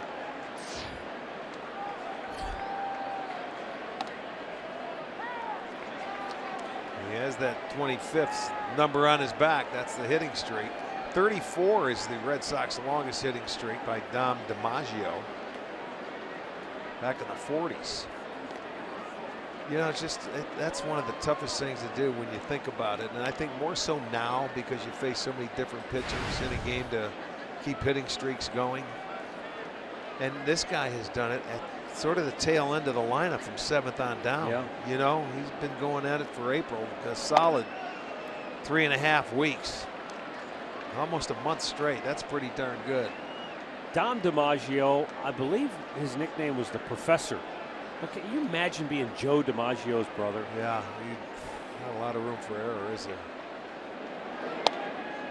Hey, we got DiMaggio. Yeah, but it's Dom. It's not Joe. Oh. Well, I mean, that happens with the brothers, the Boyer brothers. You had Kenny, Cletus, and there was a third brother. The other Boyer. Yeah, right. There's a strike call.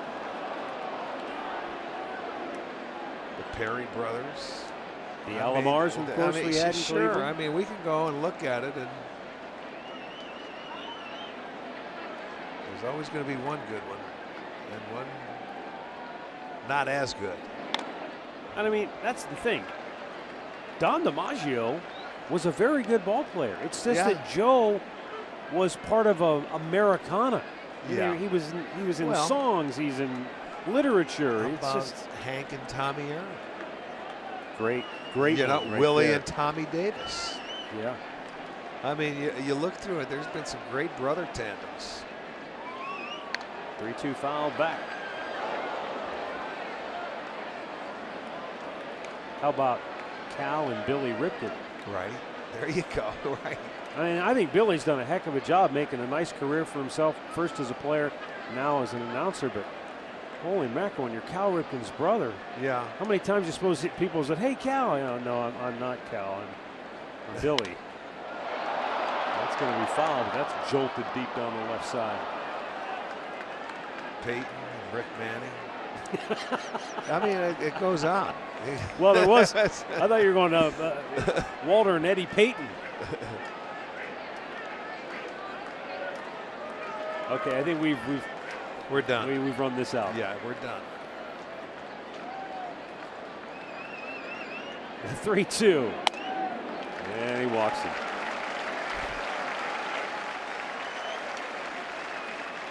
it. Is there another famous knot we don't know about?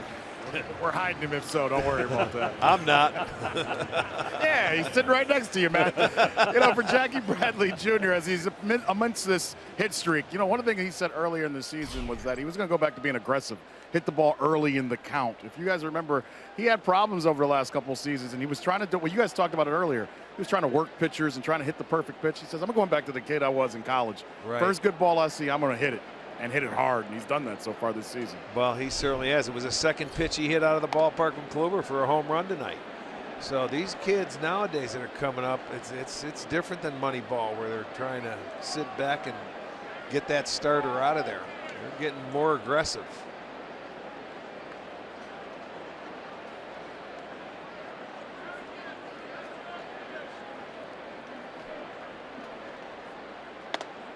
When Sandy Alomar had his 30-game hit streak in 1997, it was without question the best year of his career in Major League Baseball. He was just magical. He was MVP of the All-Star game that year, had so many big hits off Mariano Rivera to win a playoff game. But, you think, Rick, an extended hitting streak like that, when you get to 25, 30 games, that has to help you, not just in that period of time, but throughout the season, because you can probably go right back to it. What were the things you were doing well during that time? Well, pretty soon pitchers start pitching around you. When you're getting to that point. Okay, this guy's hot. Okay, boom. Let's see if we'll get him to swing out of the strike zone. You can get yourself out a couple of times to stop that string. That's the tough thing about doing it day after day after day. You're going to have some luck involved. Broke the bat. Uribe will go to second for one. Kipnis on to first. A double play. Good pitch, well turned. Just what the doctor ordered. Shattered the bat of Vasquez. So they'll go around the horn. 5-4-3. Clear the bases. But is that what keeps a hitting streak going? The fact that you don't get yourself out? The fact that you are just locked into in your own little zone? You'll get a couple lucky hits. Like I said, for Bradley, 2 days ago they were in Kansas City. They played the doubleheader. In game one, he was down to his last at bat, and he was facing Wade Davis, the best reliever that we've seen in this league, and got a base hit to keep it alive between first and second. Little things like that, when you see streaks go on. I saw Molitor's 39-game hitting streak and watched him go through that. There were about 3 or 4 games where I saw him bunt one time for a base hit, last at bat. You get down to that last at bat, and people are starting to talk about it. You start thinking about it, and that's what I'm saying. A lot of times you can get yourself out. You don't want to take the walk. You want to try and get it going if you don't get that hit early in a game. Well, and that's where Mike Pacta, he threw a number out at us. It blew me away today. Maybe you already had heard this before or aware of it, but I didn't realize it. Ted Williams, the longest hit streak he ever had was 23 games. Okay. I can believe that. But he had a major league record on base streak of 84 games in 1949. Because he walked so many times. Think about that, though. That's half the season. Yes, yes, it is. And He's there's on been base guys, every single game I for know. half the year. That's because he had such a good eye at home plate, he would take the walks. You know what I mean? And that's why I can believe it was only 24, because they didn't want to pitch to him. And he would take the walk. Yeah. 2-2. Never had 200 hits in a season. Kluber gets the double play ball and just kind of glides through the fourth inning. Indians leading it by a score of 4-2. Frankie Lindor will lead off the fifth, coming up next.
By Levin Furniture. For the best deals on furniture and mattresses, shop Levin's.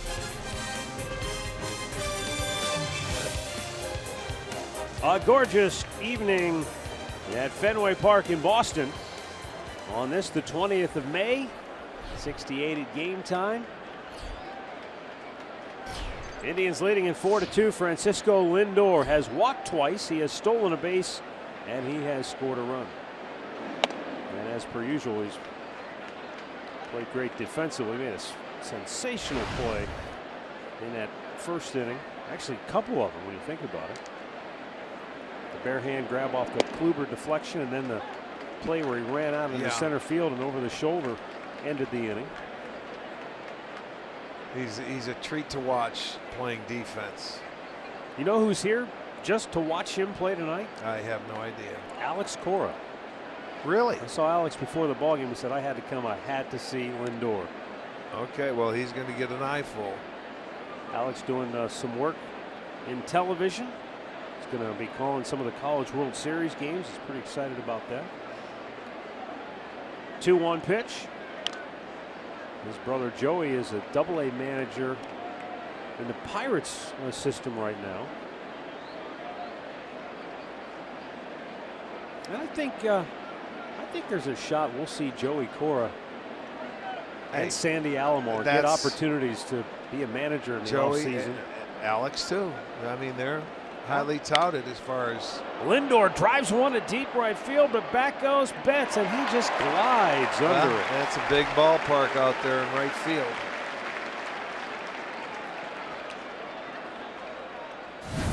You know, when you talk about Francisco Lindor, watch some of the slides where he pulls that right hand back and he gets in and he fools some of the defenders that are trying to tag him. You know, he got called out there and they get him overturned. This time that umpire did a great job to stay with it, and he got the hand in again. Pulls the right hand back.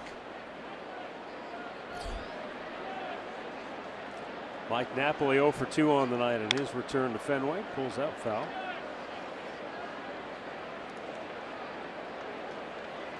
Yeah, he's had a couple of opportunities early in this game to drive in some runs, so he hasn't been able to do it.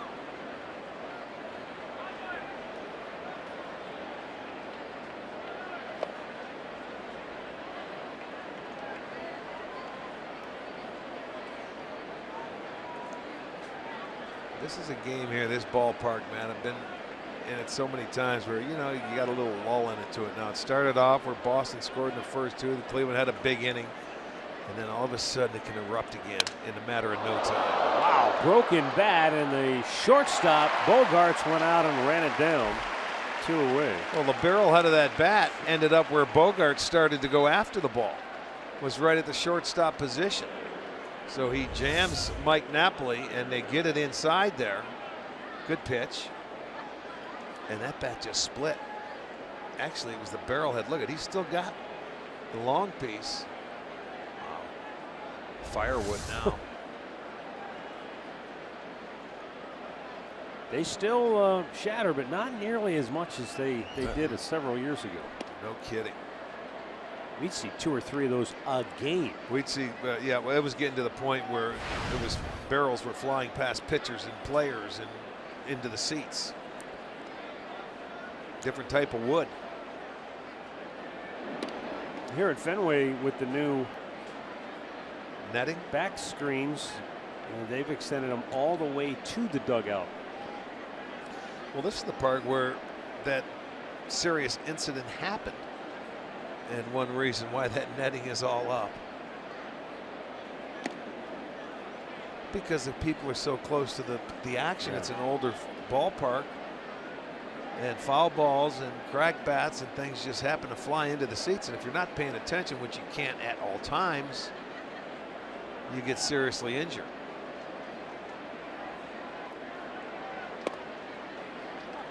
Jose Ramirez taking a strike on a 3-0 pitch.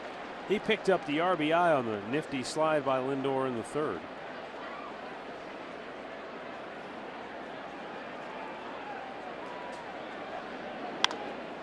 And he pops this one sky high, and it's going to be a quick inning for Buchholz.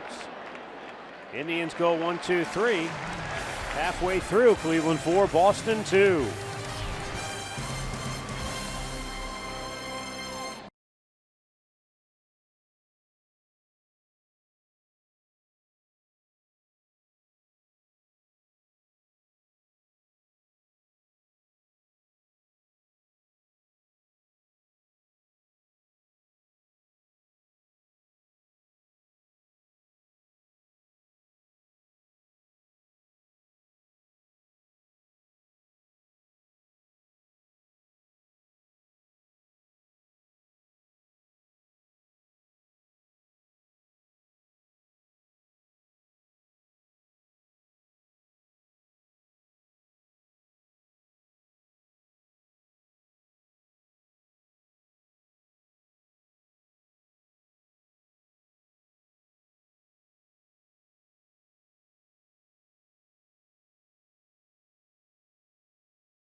Late bottom of the 5th inning.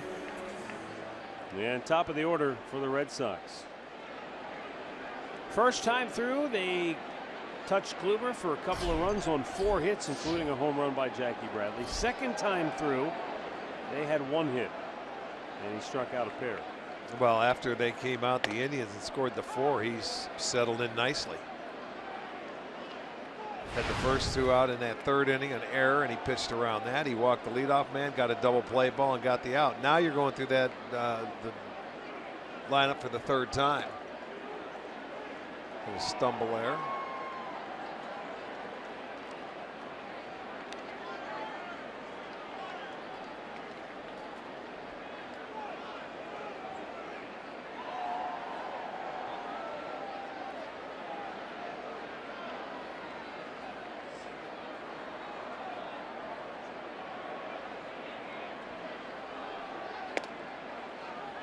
In there for a strike. They count 1 and 2.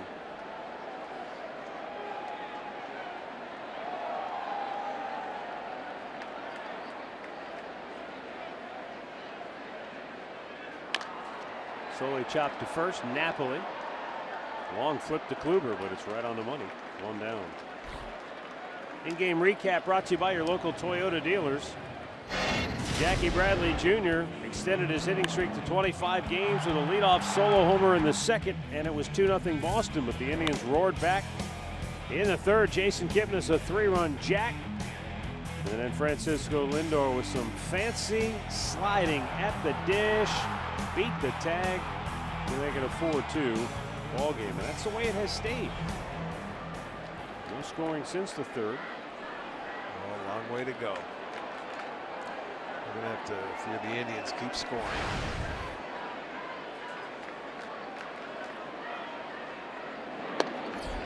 And Dustin Pedroia looks at a strike.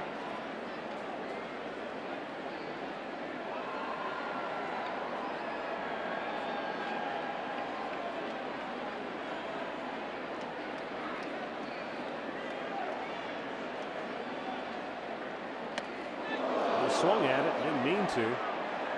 Sometimes that's the way it goes, and Pedroia, a little gimpy getting back up. Might have twisted that ankle as he tried to get out of the way, huh?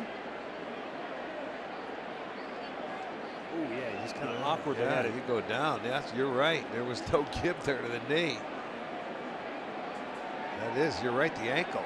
He says it's probably sore and he just wants to. Yeah, the older you get, though, the ankles, the knees, they just don't bend as much as they You used don't to. think so? Isn't that the truth?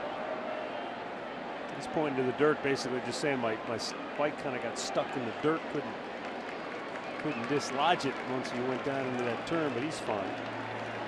You know, that's the other thing that's unique to Fenway Park. I can't think of another ballpark where when the hitters come to the plate, usually by the 2nd inning, the lines around the batter's box and the catcher's box, they're gone. They're obliterated because the hitters get in there and they dig them out. Can't do that here at Fenway. Those things are literally embedded into the ground. I mean, dirt gets on top of them, and they get a little bit. Brush it off. They're literally. It's almost like it's wood. Yeah.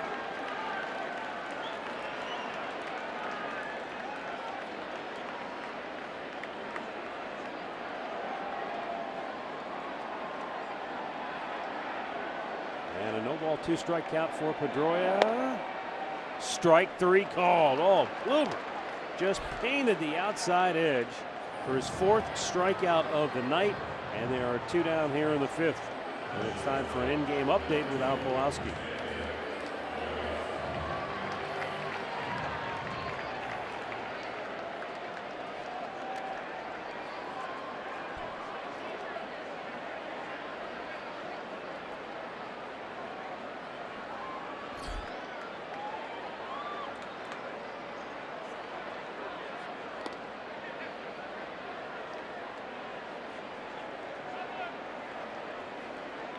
All right, thanks, Al.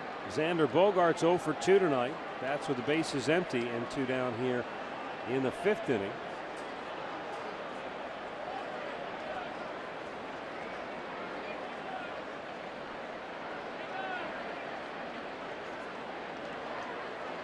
Royals White Sox are scoreless in the 2nd in Chicago. That's a big one to keep an eye on.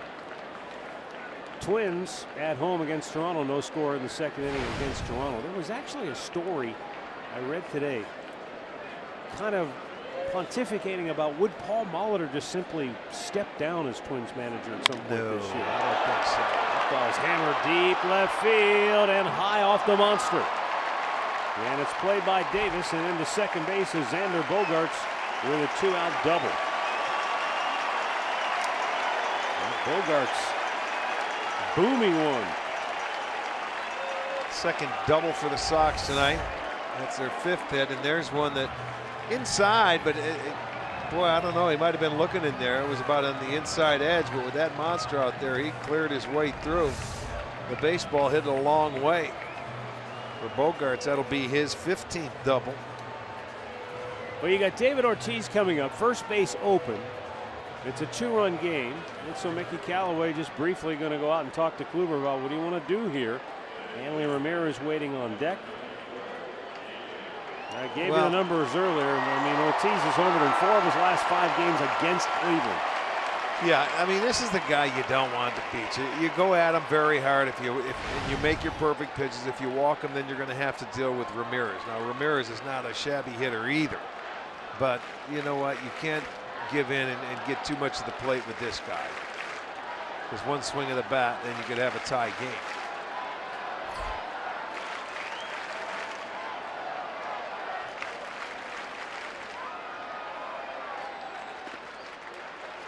A little bit low, ball 1.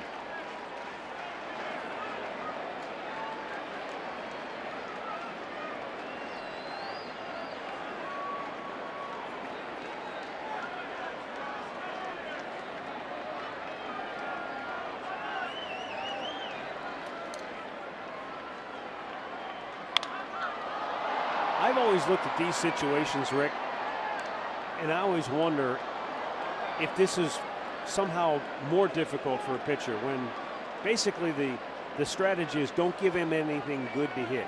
To me, that's like saying, all right, talk for the next 30 seconds. Don't use the word the. Yeah. And all of a sudden, that's all you can think about. Yeah. Well, I know what you're saying, because it doesn't matter. If he gets a hit, it's going to be a bad pitch. Too good of a pitch, even if it's not. You're right. That is a tough way to go. But there he's inside.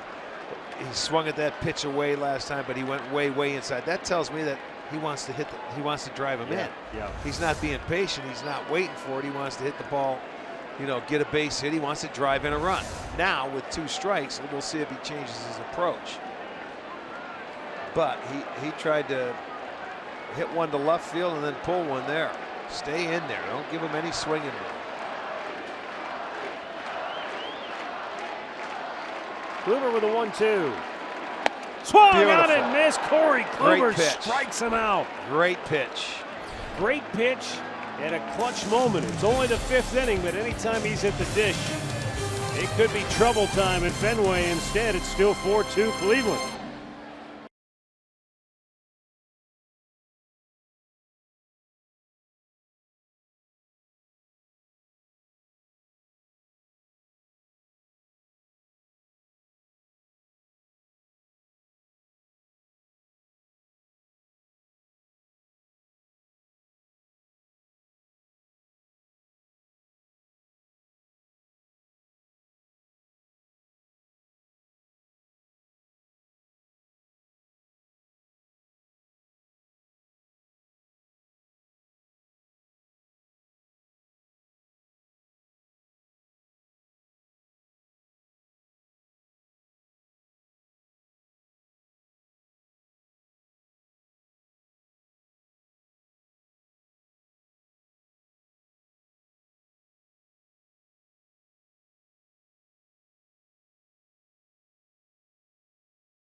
Ball.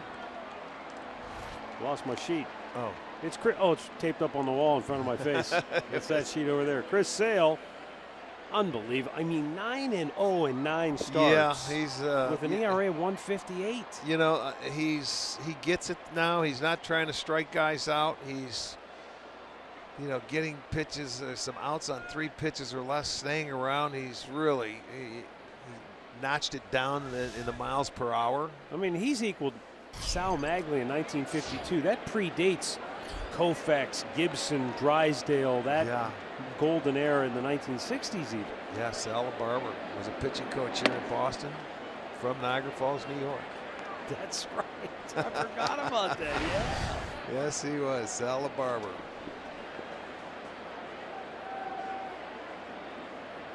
Yan Gomes, Lonnie Chisenhall, Juan Uribe for the Tribe here in the 6th. And it's smoked to left field. That's going to head to the corner. And Gomes going to turn, and he's going to have to hurry, and he will get in there. There you go. With a leadoff double. Second time tonight they've had a leadoff double. They also had a leadoff single back in the 3rd. So Gomes gets one down into the corner, will hustle his way into second. It'll be his 6th double, and I'm sure that bullpen will be up and throwing soon here for Boston if they aren't already. Well, you always think of Yan as such a good low ball hitter. That pitch was up, and he still got out, got the barrel head to it, and really thumped it hard. Well, now Lonnie Chisenhall, 0 for 2 on the night.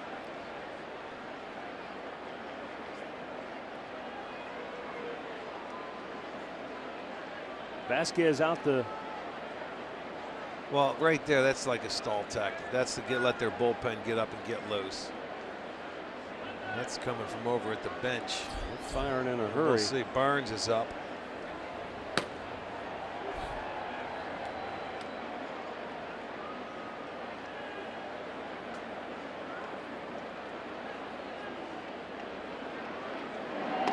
He was thinking about a bunt, and Vasquez wanted to try and throw down to second, but he was trying to throw before he had the ball. Look, you don't want to give up an out here in this situation. You have a 2-run lead. Swing the bat. You're a left-handed hitter. Pull the ball and try to find the hole. You don't give out outs in Fenway Park unless you absolutely have to. This is not a situation where you have to. Makes the third baseman field it, and Shaw throws him out.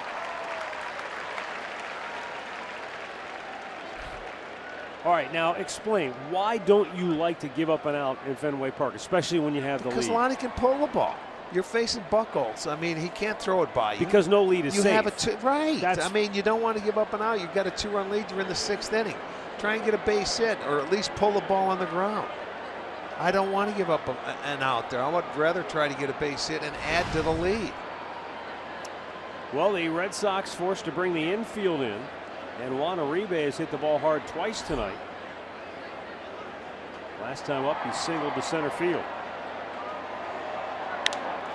This time he pops it up on the infield. That's what I'm talking about. And Pedroia squeezes it, 2 down.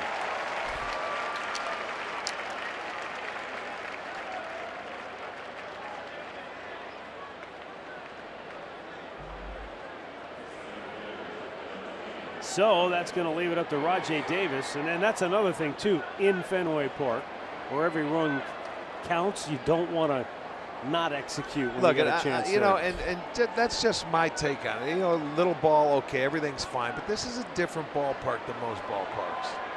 You know, these guys you're facing, this is the first and second best offenses in the game as far as scoring runs. Oh, nice play by Bogart. Stayed with a tricky hop, throws him out, and the Red Sox dodge a big bullet here in the 6th. But the Indians still lead it 4-2.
savings and access to Tribe Rewards.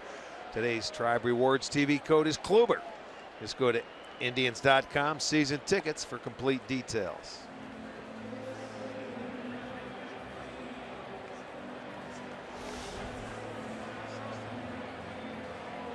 Bottom of the 6th inning at Fenway. Hanley Ramirez, Travis Shaw, and Jackie Bradley due up for Boston.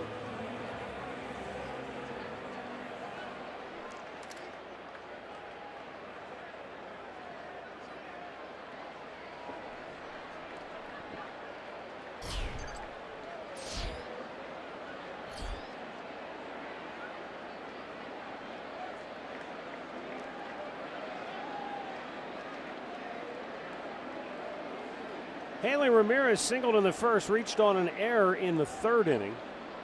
This guy can hit some vicious line drives.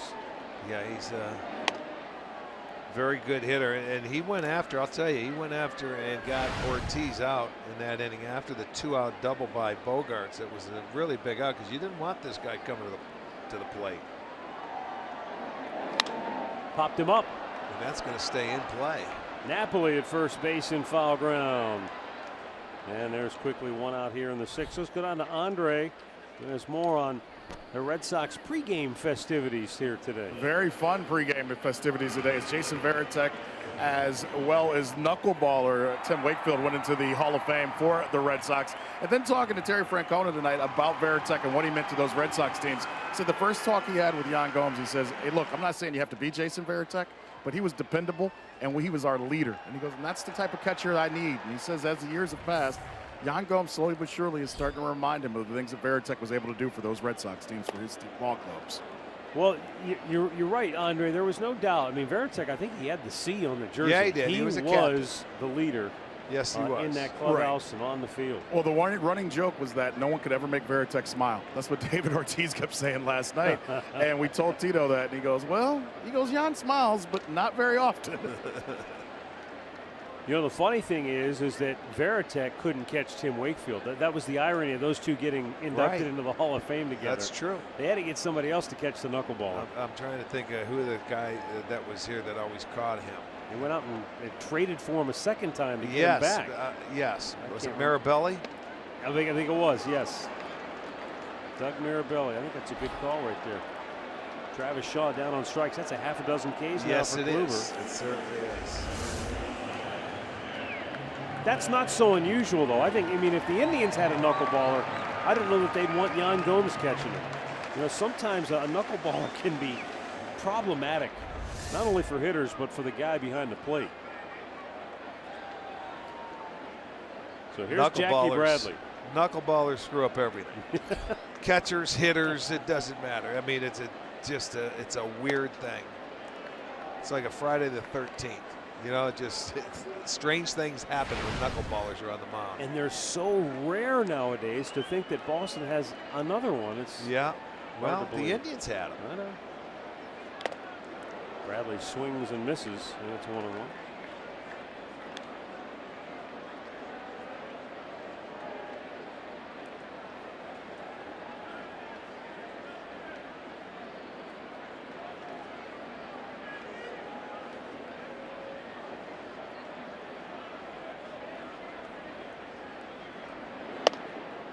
Borderline pitch, a little high. 2-1.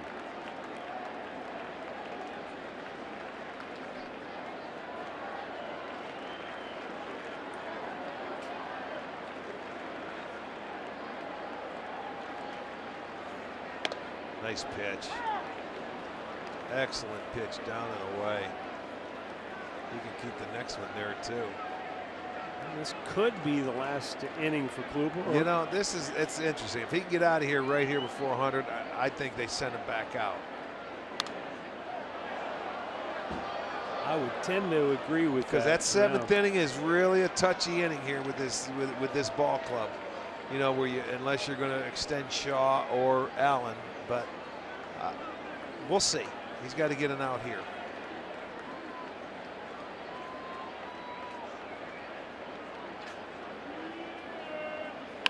There you go. Napoli will take it himself. And Corey Kluber retires the side in order. Through 6, it's Cleveland 4, Boston 2.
Baseball is brought to you by the Injury Lawyers at Elk & Elk, proud partner of the Cleveland Indians. Call 1-800-ELK, Ohio. And by Ford, built Ford tough.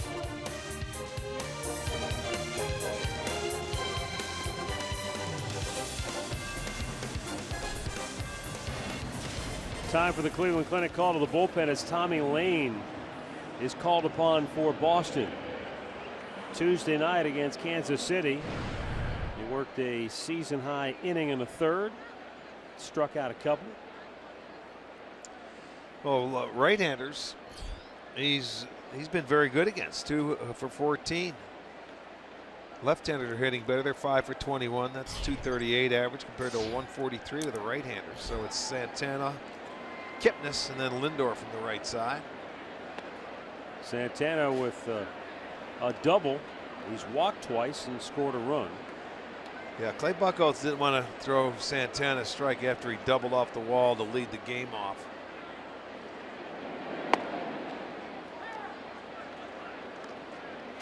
Well, and I think Kluber's going to be back out there again. Yeah, the bullpen's quiet. It's been quiet. Nobody even moving down there in the tri-pen. Got 8-9-1 coming up in the bottom half of this inning, but offensively, let's go. You're at the top of your lineup now for the 4th time. Let's see if they can push another one across. Good time to score in the 7th inning.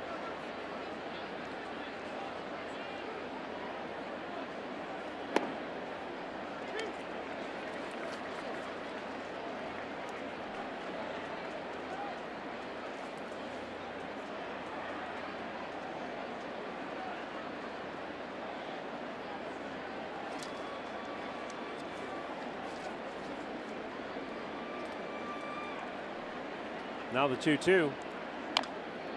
Santana fouling it off.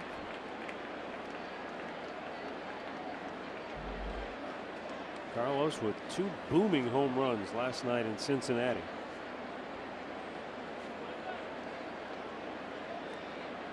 But against left-handed pitching this year, ouch. Santana just 6 for 36.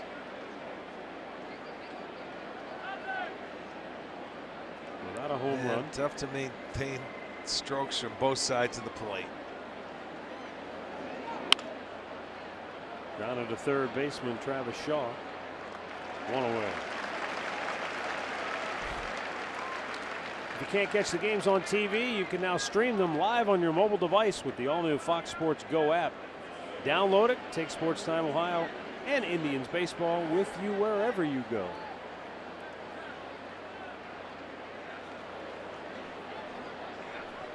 We'll bring up Jason Kipnis for the lefty-lefty matchup.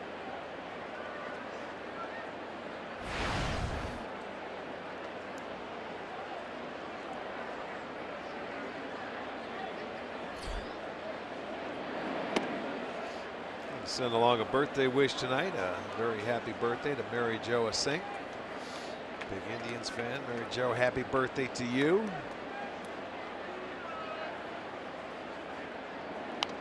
And foul right back. And that runs the count to 1-1.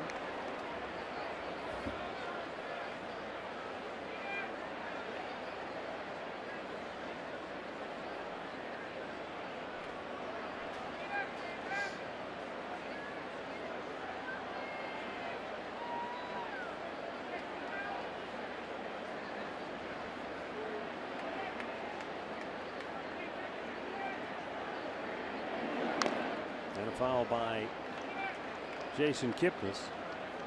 Well, he falls behind in the count 1-2.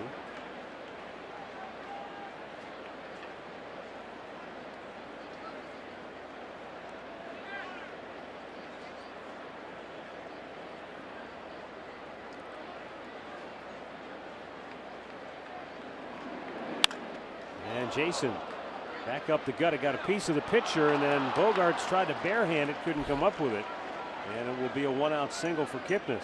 Yeah, the only chance Bogaerts had was a barehanded play, and it had spin on it after Lane knocked it down. I think if he doesn't touch it, they were playing him up the middle, but it goes off the end of his glove. And then it's a barehand try, and it's a do-or-die play, and Kipnis gets the single. And out comes John Farrell, and in comes Matt Barnes. Now, that's probably because Lindor's batting .417 against left-handed pitching this year. And That's right. John saying, we're not going to play with fire. We're going to go the other way. So we've got a timeout with 1 on, 1 out here in the 7th inning, and the Indians up a pair.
Pitched a scoreless 6th inning Tuesday night in Kansas City. He has stranded 11 of 12 inherited runners on the year. And he's got one at first base with 1 out in the 7th, and Francisco Lindor at the plate. Barnes appeared in 1 game back in Cleveland when Boston was there to open up the season, when an inning and 2/3 gave up a hit.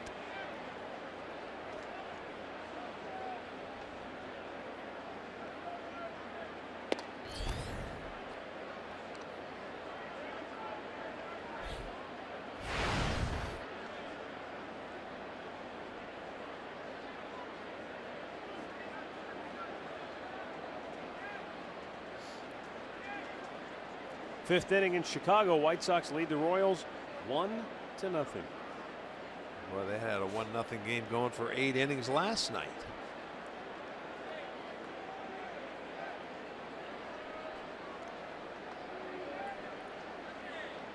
In Detroit, Kevin Kiermaier didn't hit a home run, but with the bases loaded, he did hit a triple. Tigers have come back to add a run. It's 6-4 Tampa as they go to the 7th in Detroit.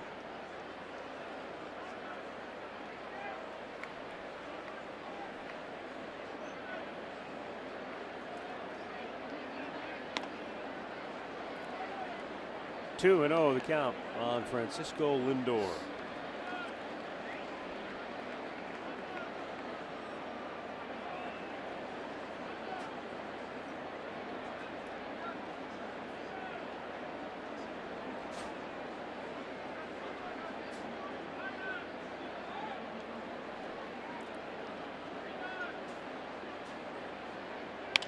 Nice. And there's a base hit in the left field for Lindor.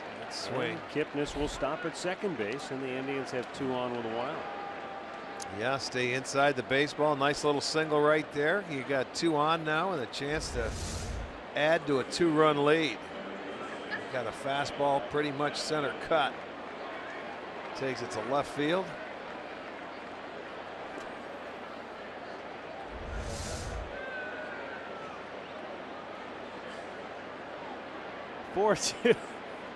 Four-2 Cleveland trying to add to their lead as Mike Napoli steps in 0 for 3 on the night. Boy, this would be a great spot for Nap to deliver in his return to Fenway.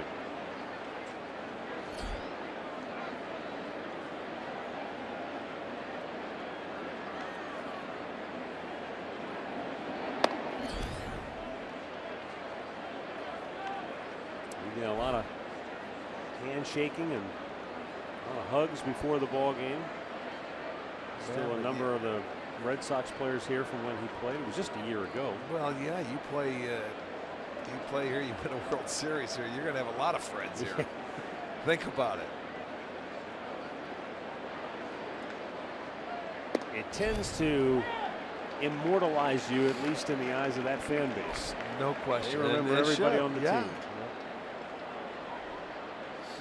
Same thing will happen in Cleveland. If you ever get to the World Series, you win it. Boy, oh boy, well, you don't forget it.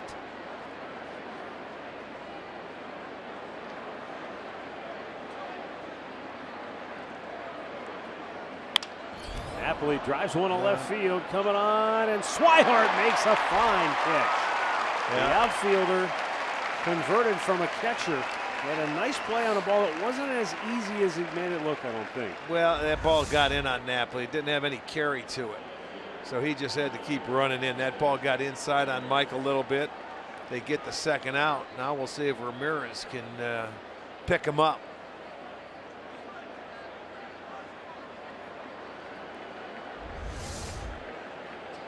Well, Jose Ramirez, as hot as he was there for a while, he is suddenly gone ice cold. 0 for his last 9 at the plate.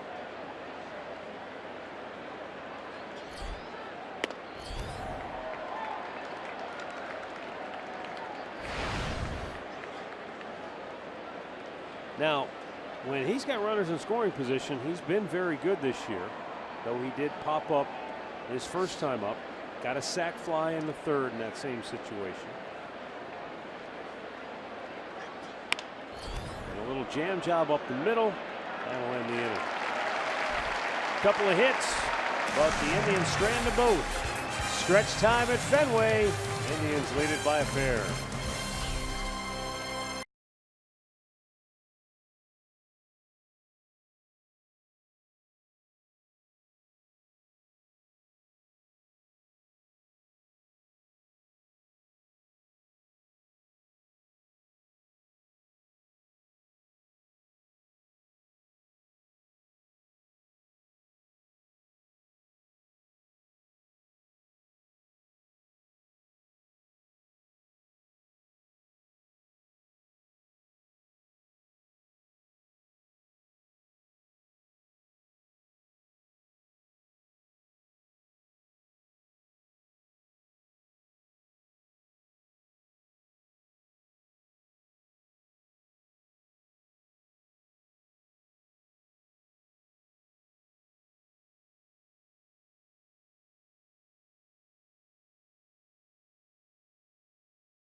in the American League. The Indians with 4 runs all in the 3rd inning, and Corey Kluber has made it stand up after he allowed a run in the 1st and 1 in the 2nd. Since then, he has given up 1 hit and has struck out 6 Red Sox batters on the night. The number 8 hitter Christian Vasquez will lead it off. Then it's Blake Swihart, followed by Mookie Betts. The Cleveland bullpen is quiet, no action whatsoever, as Kluber hits the 100 pitch mark on the night. Vasquez 0 for 2, has struck out, hit into a double play, and he fouls this one off down the right side.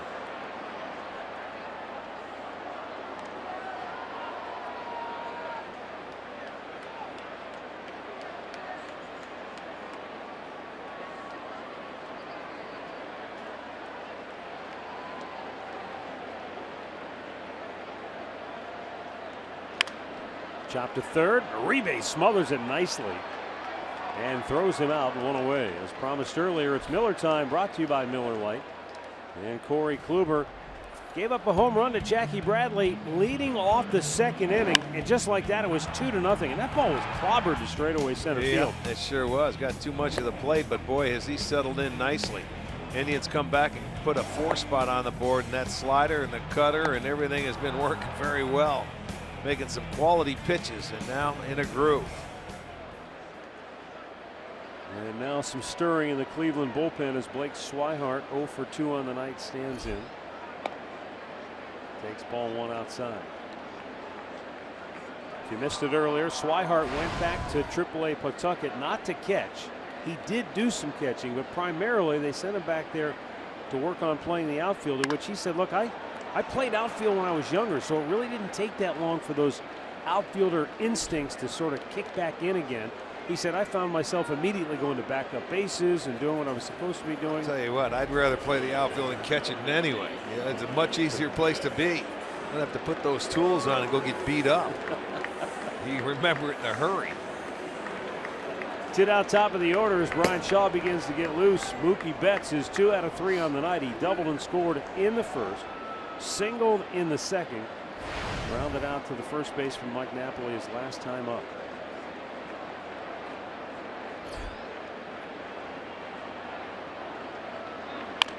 Oh, beautiful. Kluber will take it himself. No, well, yeah, he will. He didn't want to. Corey Kluber with 7 strong innings of work at Fenway Park here tonight, and the Indians lead it 4-2.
Right telecast is presented by authority of the Cleveland Indians and may not be reproduced or retransmitted in any form.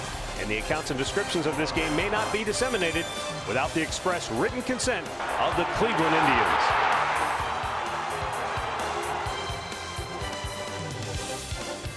That last play you saw there could loom very large as we go down the stretch here with the Indians clinging to a 4-2 lead.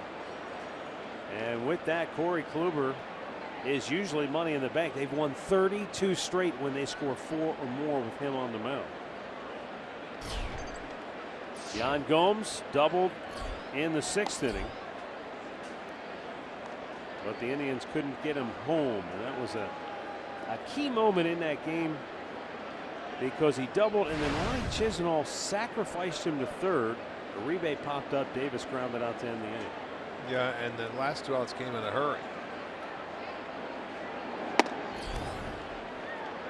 You know, you talk about all these offense, or all the offense was the talk before the game between the Red Sox and the Indians. The way they've both been playing, and it's been pretty darn good pitching tonight to this point. The difference is the big 3-run home run that Jason Kipnis hit in the 3rd.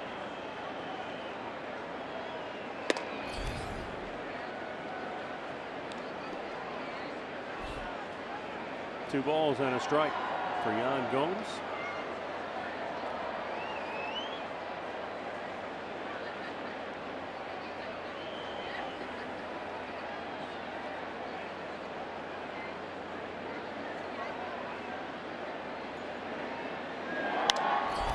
Here's one of the more odd pitching lines I've heard in a while. Garrett Cole started for the Pirates tonight against Colorado. He went 7 innings, allowed 1 run on 10 hits. He walked 1, did not strike out a batter, but he's in line for the win. That's in Pittsburgh. 2-1. Okay, that's not in Colorado. I got you. But still giving up 10 hits and only And 1 run. The 1 run was a home run by Arenado. And he walked 1 but didn't strike anybody out with his arm. That's pretty amazing. That probably speaks to just how good a hitting team Colorado is. Yeah, it is. They can swing the bats. No, it's just not getting a hit when you need it.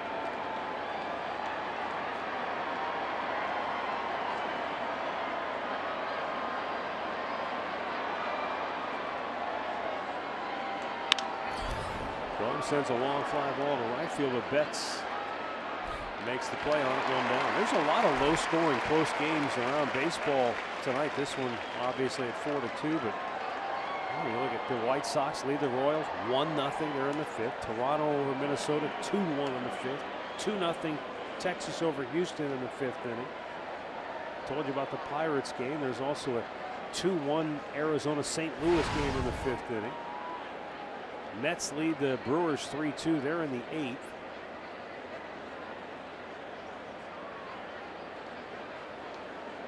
Lonnie Chisenhall 0 for 2.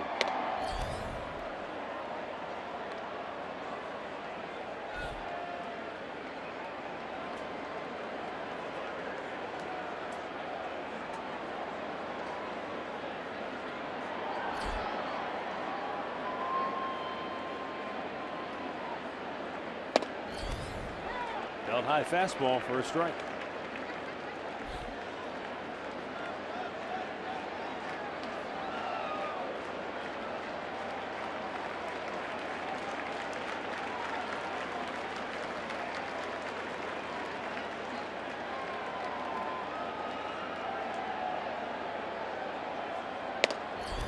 A little bit high, he lays off that time. And with good cause, it's 2-1.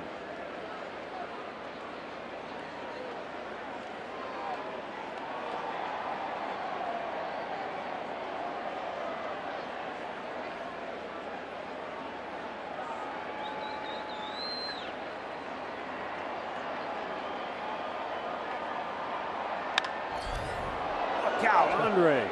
Woo. Not close enough to him. He's not that quick to get it either.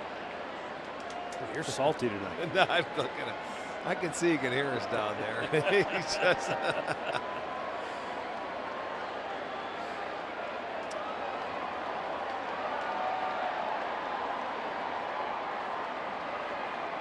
Lonnie awaiting the 2-2 from Matt Barnes. One out here in the 8th inning.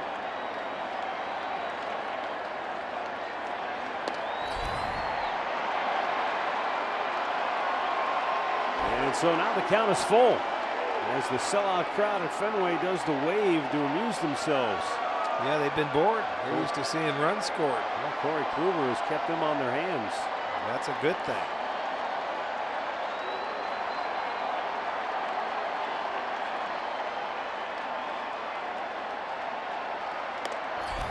Wilson. Fourth walk of the night for the Indians as a team. Hey, tomorrow the world's best drivers compete in a winner-take-all fight for $1 million in the NASCAR Sprint Cup All-Star Race at 8:30 Eastern, only on FS1, or watch it on Fox Sports Go. $1 million, winner-take-all, huh? That's nice, huh? I like that.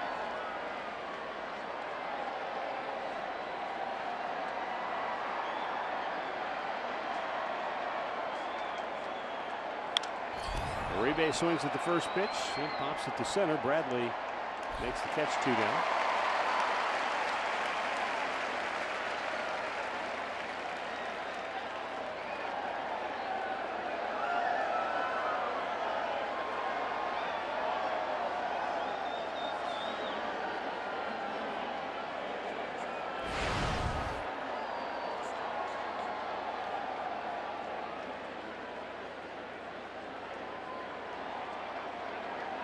Rajai Davis 1 for 3, singled and scored in the 3rd inning.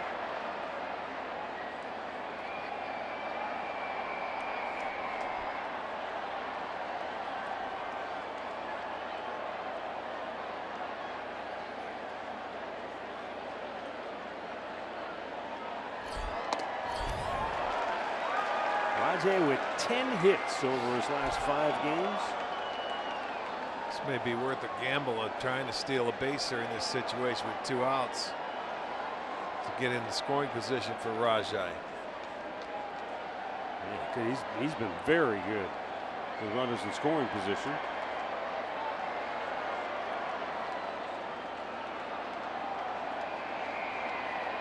She doesn't hold not much of a lead, but I think Boston's thinking along the same lines. Well, you know, you've got the lead. It's a chance where Well, you can. you know, and you don't like to make outs, but in this situation here, it's worth a try, especially if he really falls behind. You protect him because you have 1 more inning left. If you get thrown out, he can come up and lead off. There you go. See if it happens. There you go. Now he's in scoring position. Worth the try. So I like the aggressiveness right there. Very good. You know, you got to try and make something happen at times, and you have to do it when you have the lead. And it's the perfect time when you've got your 9th hitter up who can run. And if you're thrown out, then he's going to lead off the next inning anyway, and he's hitting in front of Santana. Was that close? You think he tied him? No, he was safe, but it was very close to getting that back leg.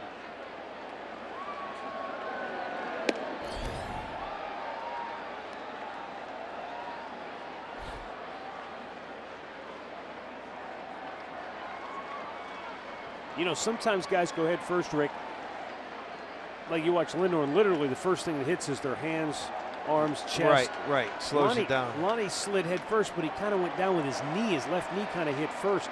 Might have almost slowed him up too quickly. 2-1 pitch. And Rajai pops it up. The shortstop Bogarts is under it and makes the catch. And we'll move on to the bottom of the 8th. Ryan Shaw will be coming on for the Indians, trying to protect the 2-run lead.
8th inning.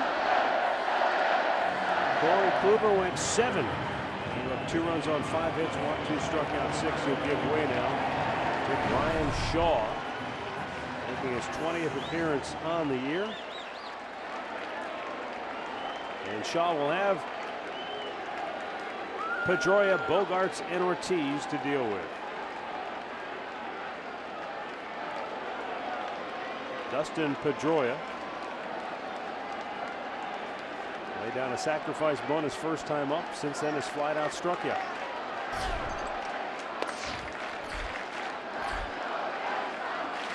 There may have been a few foolish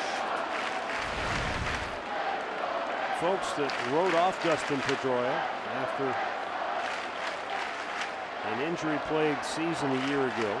He only played in 93 games. But he has come back with a vengeance. You know, you talk about the consistency of a hitter.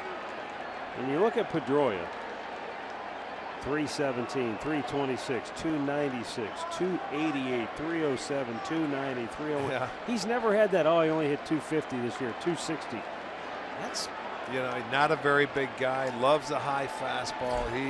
He's a gamer. I mean, he's a really intense guy, and you know, he means a lot to this ball club and always has. And when you have a guy that produces like that year in, year out consistently, you can understand why he becomes a manager's favorite. He was definitely one of Terry Francona's favorites. The 1-2 pitch. It's also why Terry called Pedroia when the Indians were interested in Mike Napoli. He wanted to get Pedroia's insight, and Pedroia gave him a glowing report. They lockered next to each other when Napoli was here in Boston. Well, yeah, they showed on the board tonight when Napoli went deep in Boston. They ended up rubbing heads, and they both had no hair. The 2-2. Oh, didn't miss by much. A tad too tall. On this pitch to Pedroia.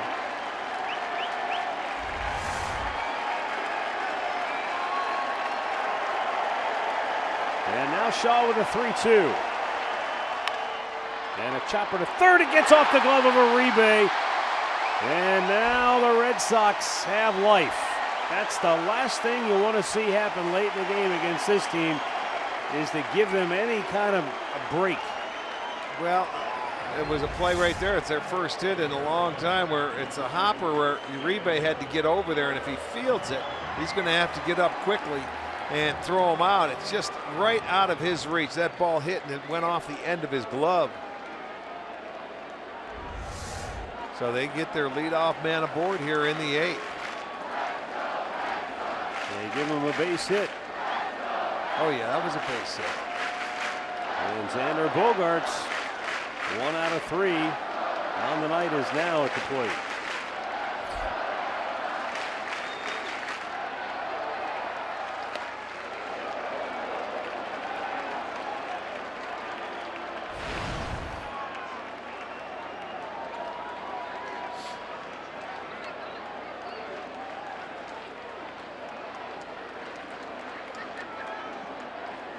Brian could get a ground ball at one of his infielders and turn it.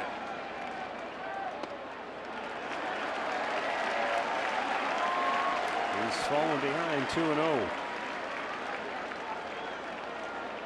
Miguel Cabrera has hit his second home run of the night for Detroit. Tigers pulled to within a run of Tampa Bay, 6-5. They're in the 8th in Detroit.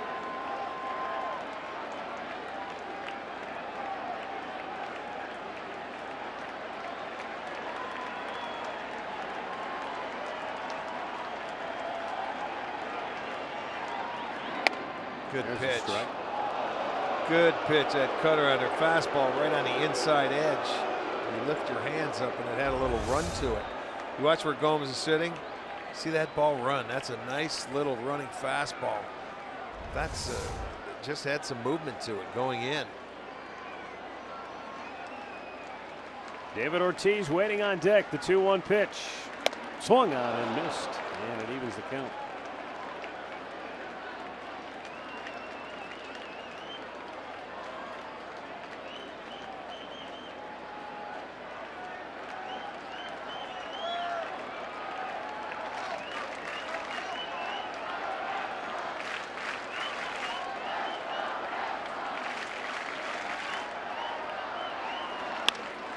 Chop to first. Got him. Napoli Got goes him. to second. There's one back to first. Shaw can't get there in time. It's all right. Netting in front. And the ball stays in play, so Bogart's at first on the fielder's choice. Tough play for the shortstop to lead the pitcher to first base there.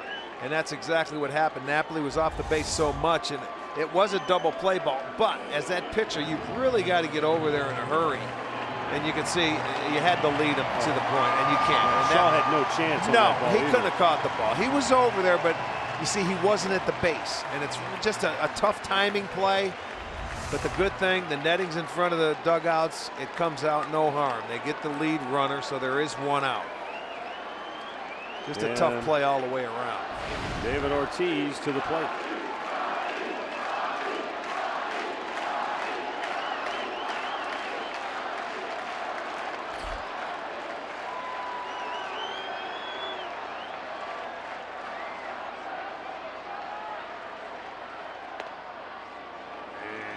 And a little bit outside, ball one.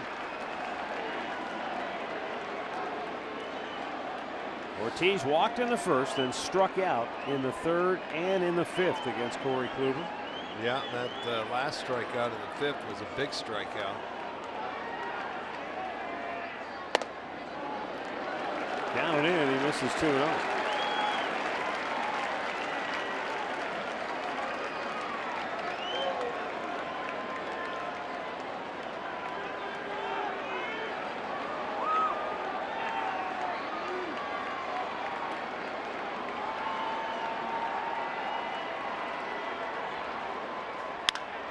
Chop to Kipnis. He'll go to Uribe for one. He can take all day to throw it back to first. It's an inning-ending double play as Ortiz beats it into the shift. And the Indians turn two to end the eighth.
I'm going to say Shaw because of the deeper you get into the game with the run around, he could have tied it. I'm going to say that double play just happened. Carlos Santana leading off here in the ninth inning for the Indians. Santana 1 out of 2. He doubled in the first. He has walked twice and scored a run. Robbie Ross into the ball game for Boston, left-hander. Ross making his 13th appearance on the year. He's walked 6, struck out 19 in 16 innings of work. You got Jason Kipnis, then Francisco Lindor here in the ninth for Cleveland.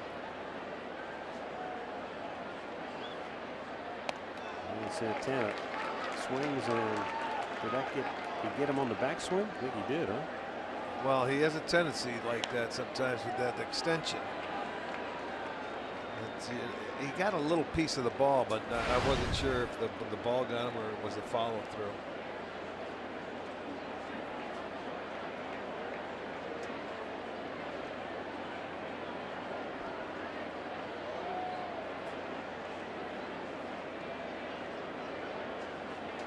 High fastball struck him out.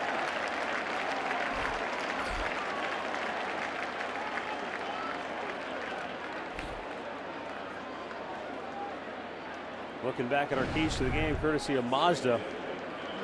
Offense for the Indians, new opponent, same results. Well, not quite, but what we did see, very similar to what we saw in the Cincinnati series, was the big inning. Yeah, yes, we did. Yeah. Home run ball, 3-run homer from Kipnis. To me, that goes a long way because it erased a 2-0 lead. And anytime you're down, you know, this is a Red Sox club that have outscored their opponents 45-15 in the first inning. They got one on the board tonight. They play well when they get the lead, and the Indians were able to take it back early enough to take some aggressiveness away. And Kluber just stayed right where he was. Very, very good after they got the 4.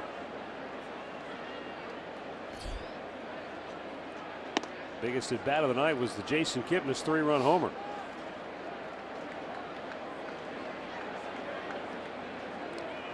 Jason Fenway. It's his 6th homer here, correct? Yeah, you guys could talk all you want about the bigger at bat about Ortiz. That was the biggest at bat of the game. Yeah, no question.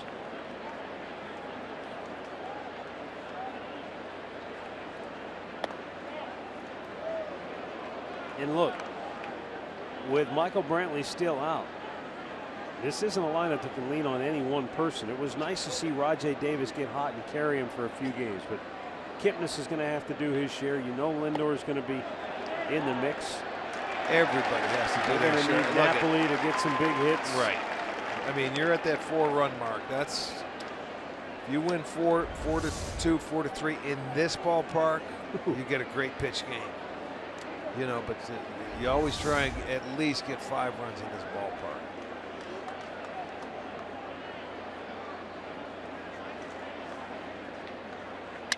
Kipnis rolls it to short, and Bogaerts takes care of that. 2 away here in the top half of the 9th inning.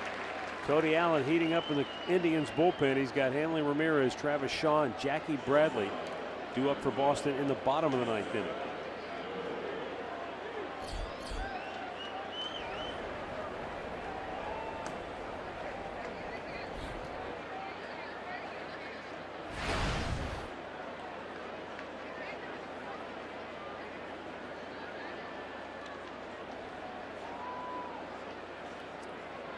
There's one guy that keeps his swing from each side of the plate on target.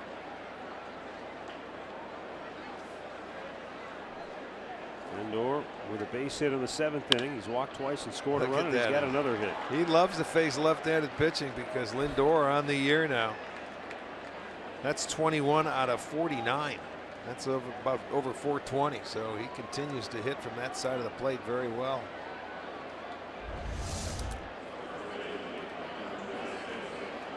That base hit between short and third. That is 8 hits now for the Indians. And again, Lindor has a couple. Walked twice.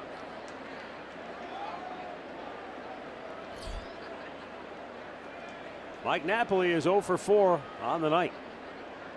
Rick, just did a quick check here, and there have been 5 games at Fenway Park this year in which the winning team scored 4 runs or fewer. And Boston is 3-2 in those affairs. They've won 3 times. They've beaten the team 4-2. They've lost 4-3 and 3-0. Yeah, they're rare when you come into this ballpark, and I'm sure a couple of them happened early in the year when the weather wasn't too good. Well, to your point, 4 of the 5 were in April. Yeah, that's what I thought. Their first homestand. That's usually how it goes. You know, you're playing over here off the water and it gets damp and it's tough to hit a ball.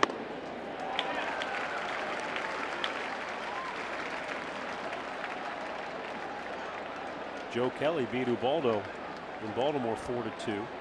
David Price beat Toronto 4-2 over Estrada, and then Jay Happ got Koji Uehara 4-3 in the decision here. Well, the thing, when you look at the Red Sox, you talk about their offense. In their last 9 home games, they've averaged 6 or more runs. They've averaged over 11 hits a ball game. They've been very good here. So to look at those numbers, they have 2 and 6 on the board now, 2 runs, 6 hits. The Indians pitching has done a tremendous job.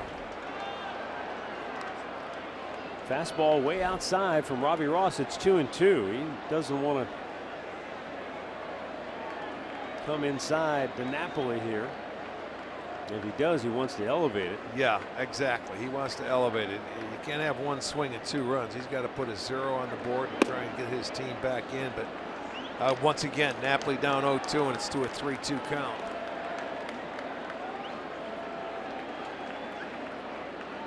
And manager John Farrell, he wants that 3rd out and wants his offense in there. Indians are trying to keep it rolling. I'd love to add on here with 2. Lindor off on the 3-2 pitch. He wasn't. And it doesn't matter as Napoli strikes out. We'll go to the bottom of the 9th in Cleveland. Cody Allen will try to close out a 4-2 Indians lead.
Bottom of the 9th inning, and it's Cody Allen time. But first, the Pat O'Brien play of the game.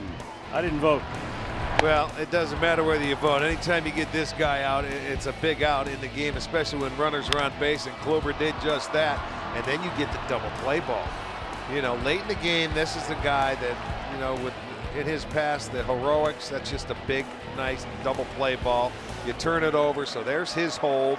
You turn it over to your closer. Let's go. You need 3 more outs, and it'd be a nice way to start your weekend in Fenway Park with a win. Here's Cody Allen now looking for his 10th save in 10 tries. He's got Hanley Ramirez to lead it off. 1 for 3 on the night. Outfield straight away. Infield pretty much straight up. Right side plays him up the middle. And a foul back. Well, that's what you want. You want that first man out. A big time every inning, because you get a man aboard and you bring that tying run to the plate.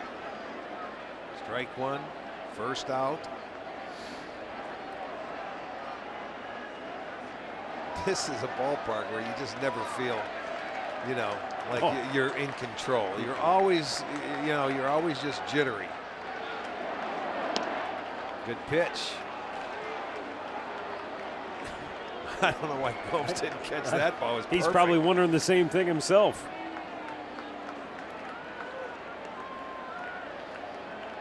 Once in a while, you either get crossed up, just don't get a good look at it. Yeah, that wasn't a cross-up. That was just a plank. Well, it's something upstairs. A little wide of the mark. And a 1-ball, 2-strike count. Well, those home run hitting Tampa Bay Rays have done it again. Steve Pearce goes deep. 7-5 Tampa over Detroit in the 8th. It's amazing. And they've got 2 home runs on the night, correct? Yeah. Souza Jr. and Pearce.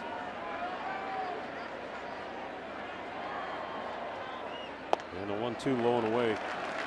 Royals scored 3 times on Chicago. They lead the White Sox 3-1 after 6 innings in Chicago.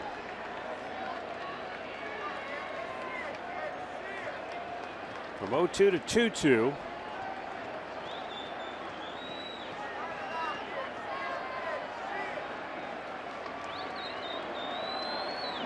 And a swing and a miss. Did he get a piece of that? He's No, out. he didn't touch that ball. Okay, I didn't know. He was standing up there. He fooled me, but he was locked up on that breaking ball. I think he looked back and saw Gomes drop it and think maybe I can catch a break here. That's why I thought so.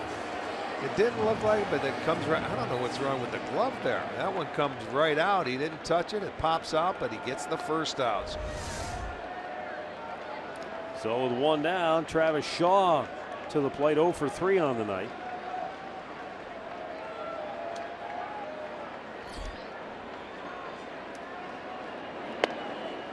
A little off-speed pitch gets over for a strike. It's a great first pitch strike, curveball.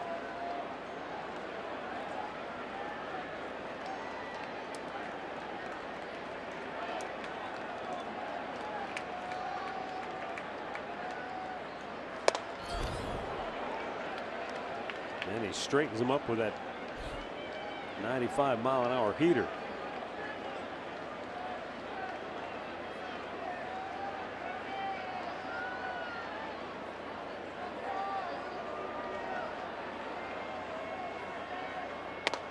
Just inside. 2-1.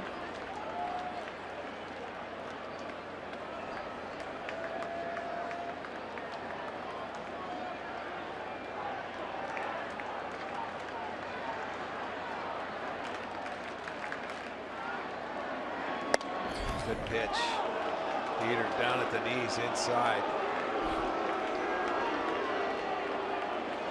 That's a very good 2-1 pitch. It was close.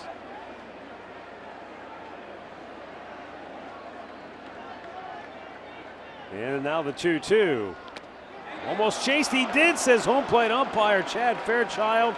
And there are 2 down in the 9th. That was the breaking ball. And that started out low, but I mean, you get aggressive and you can see it. He just threw a good fastball. That was way out in front of the plate. Shaw is a left-hander. Normally you don't see that, but he certainly did. Went way too far, and they get back-to-back strikeouts. 1 more to go for Cody.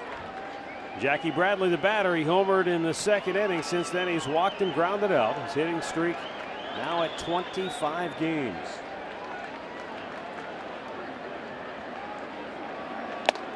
You know, I was thinking, Rick, about that 2-1 pitch. As a hitter, 2-1, you're thinking, okay, I'm going to be aggressive. I'm looking for something I can hammer. And he throws a perfect pitch. I know. I don't even get a chance to swing at it. Exactly. And that really has to be self-defeating in your mind as a hitter. You see what he swung at the last pitch. Right. You're right. You're looking for something elevated to try and hit a little harder. Good pitch. He's got both the fastball, curveball working tonight. And he's got Boston down to their last strike.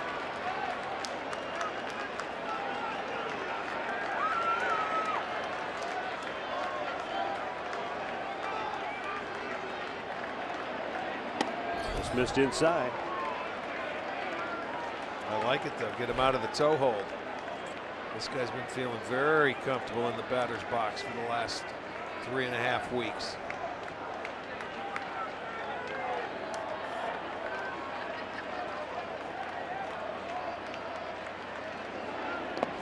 Almost chased after it, but held up.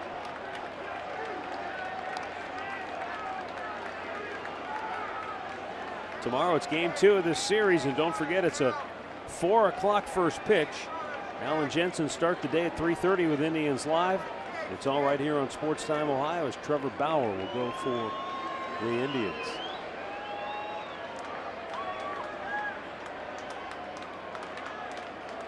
Now Cody rocks into the lineup in the 2-2. An emergency swing, fights it off.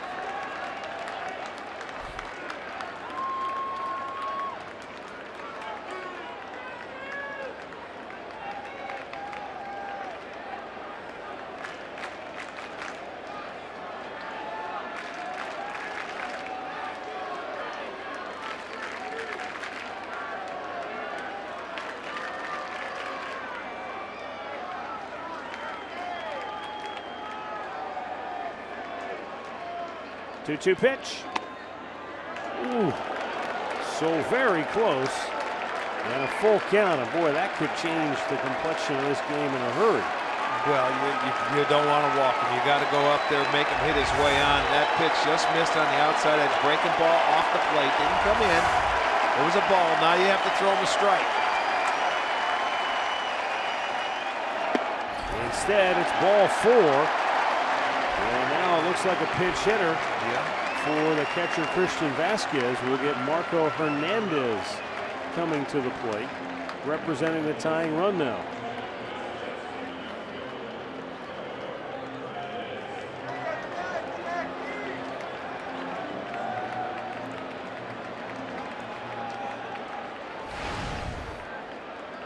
Cody Allen struck out the first 2 here in the 9th in the bottom half.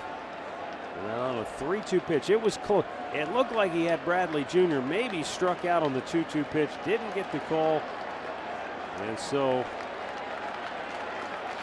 we walked him on the 3-2. Yeah, 3-2. He didn't want to give him much to hit, but in that situation with a 2-run lead, you want to make him hit his way on instead of just giving him a free pass. But he didn't, so he's going to have to come over. Hernandez only 4 at bats. So his first pinch hit, let me see. No, he's 0 for 2 as a pinch hitter. And it's inside ball 1.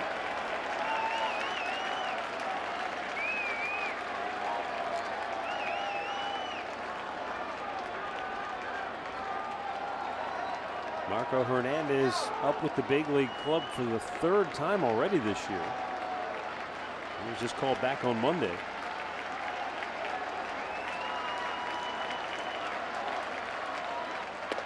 There's a strike called as the runner Bradley goes down to second base, but no steal on the indifference.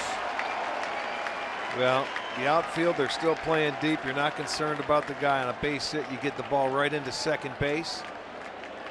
If he should reach, that's what you're concerned about, the tying run at the dish.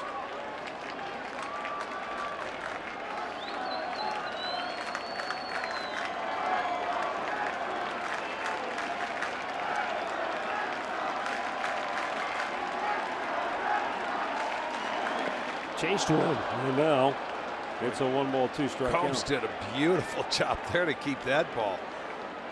That was a curveball out in front. Cody's been beating him up back there tonight, and he was able to keep it and hug that ball into his chest protector. All right, again, they're down to 1 strike away.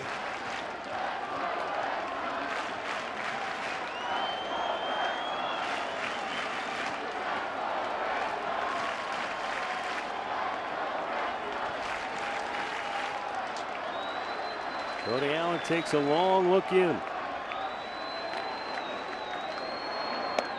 Just a bit high.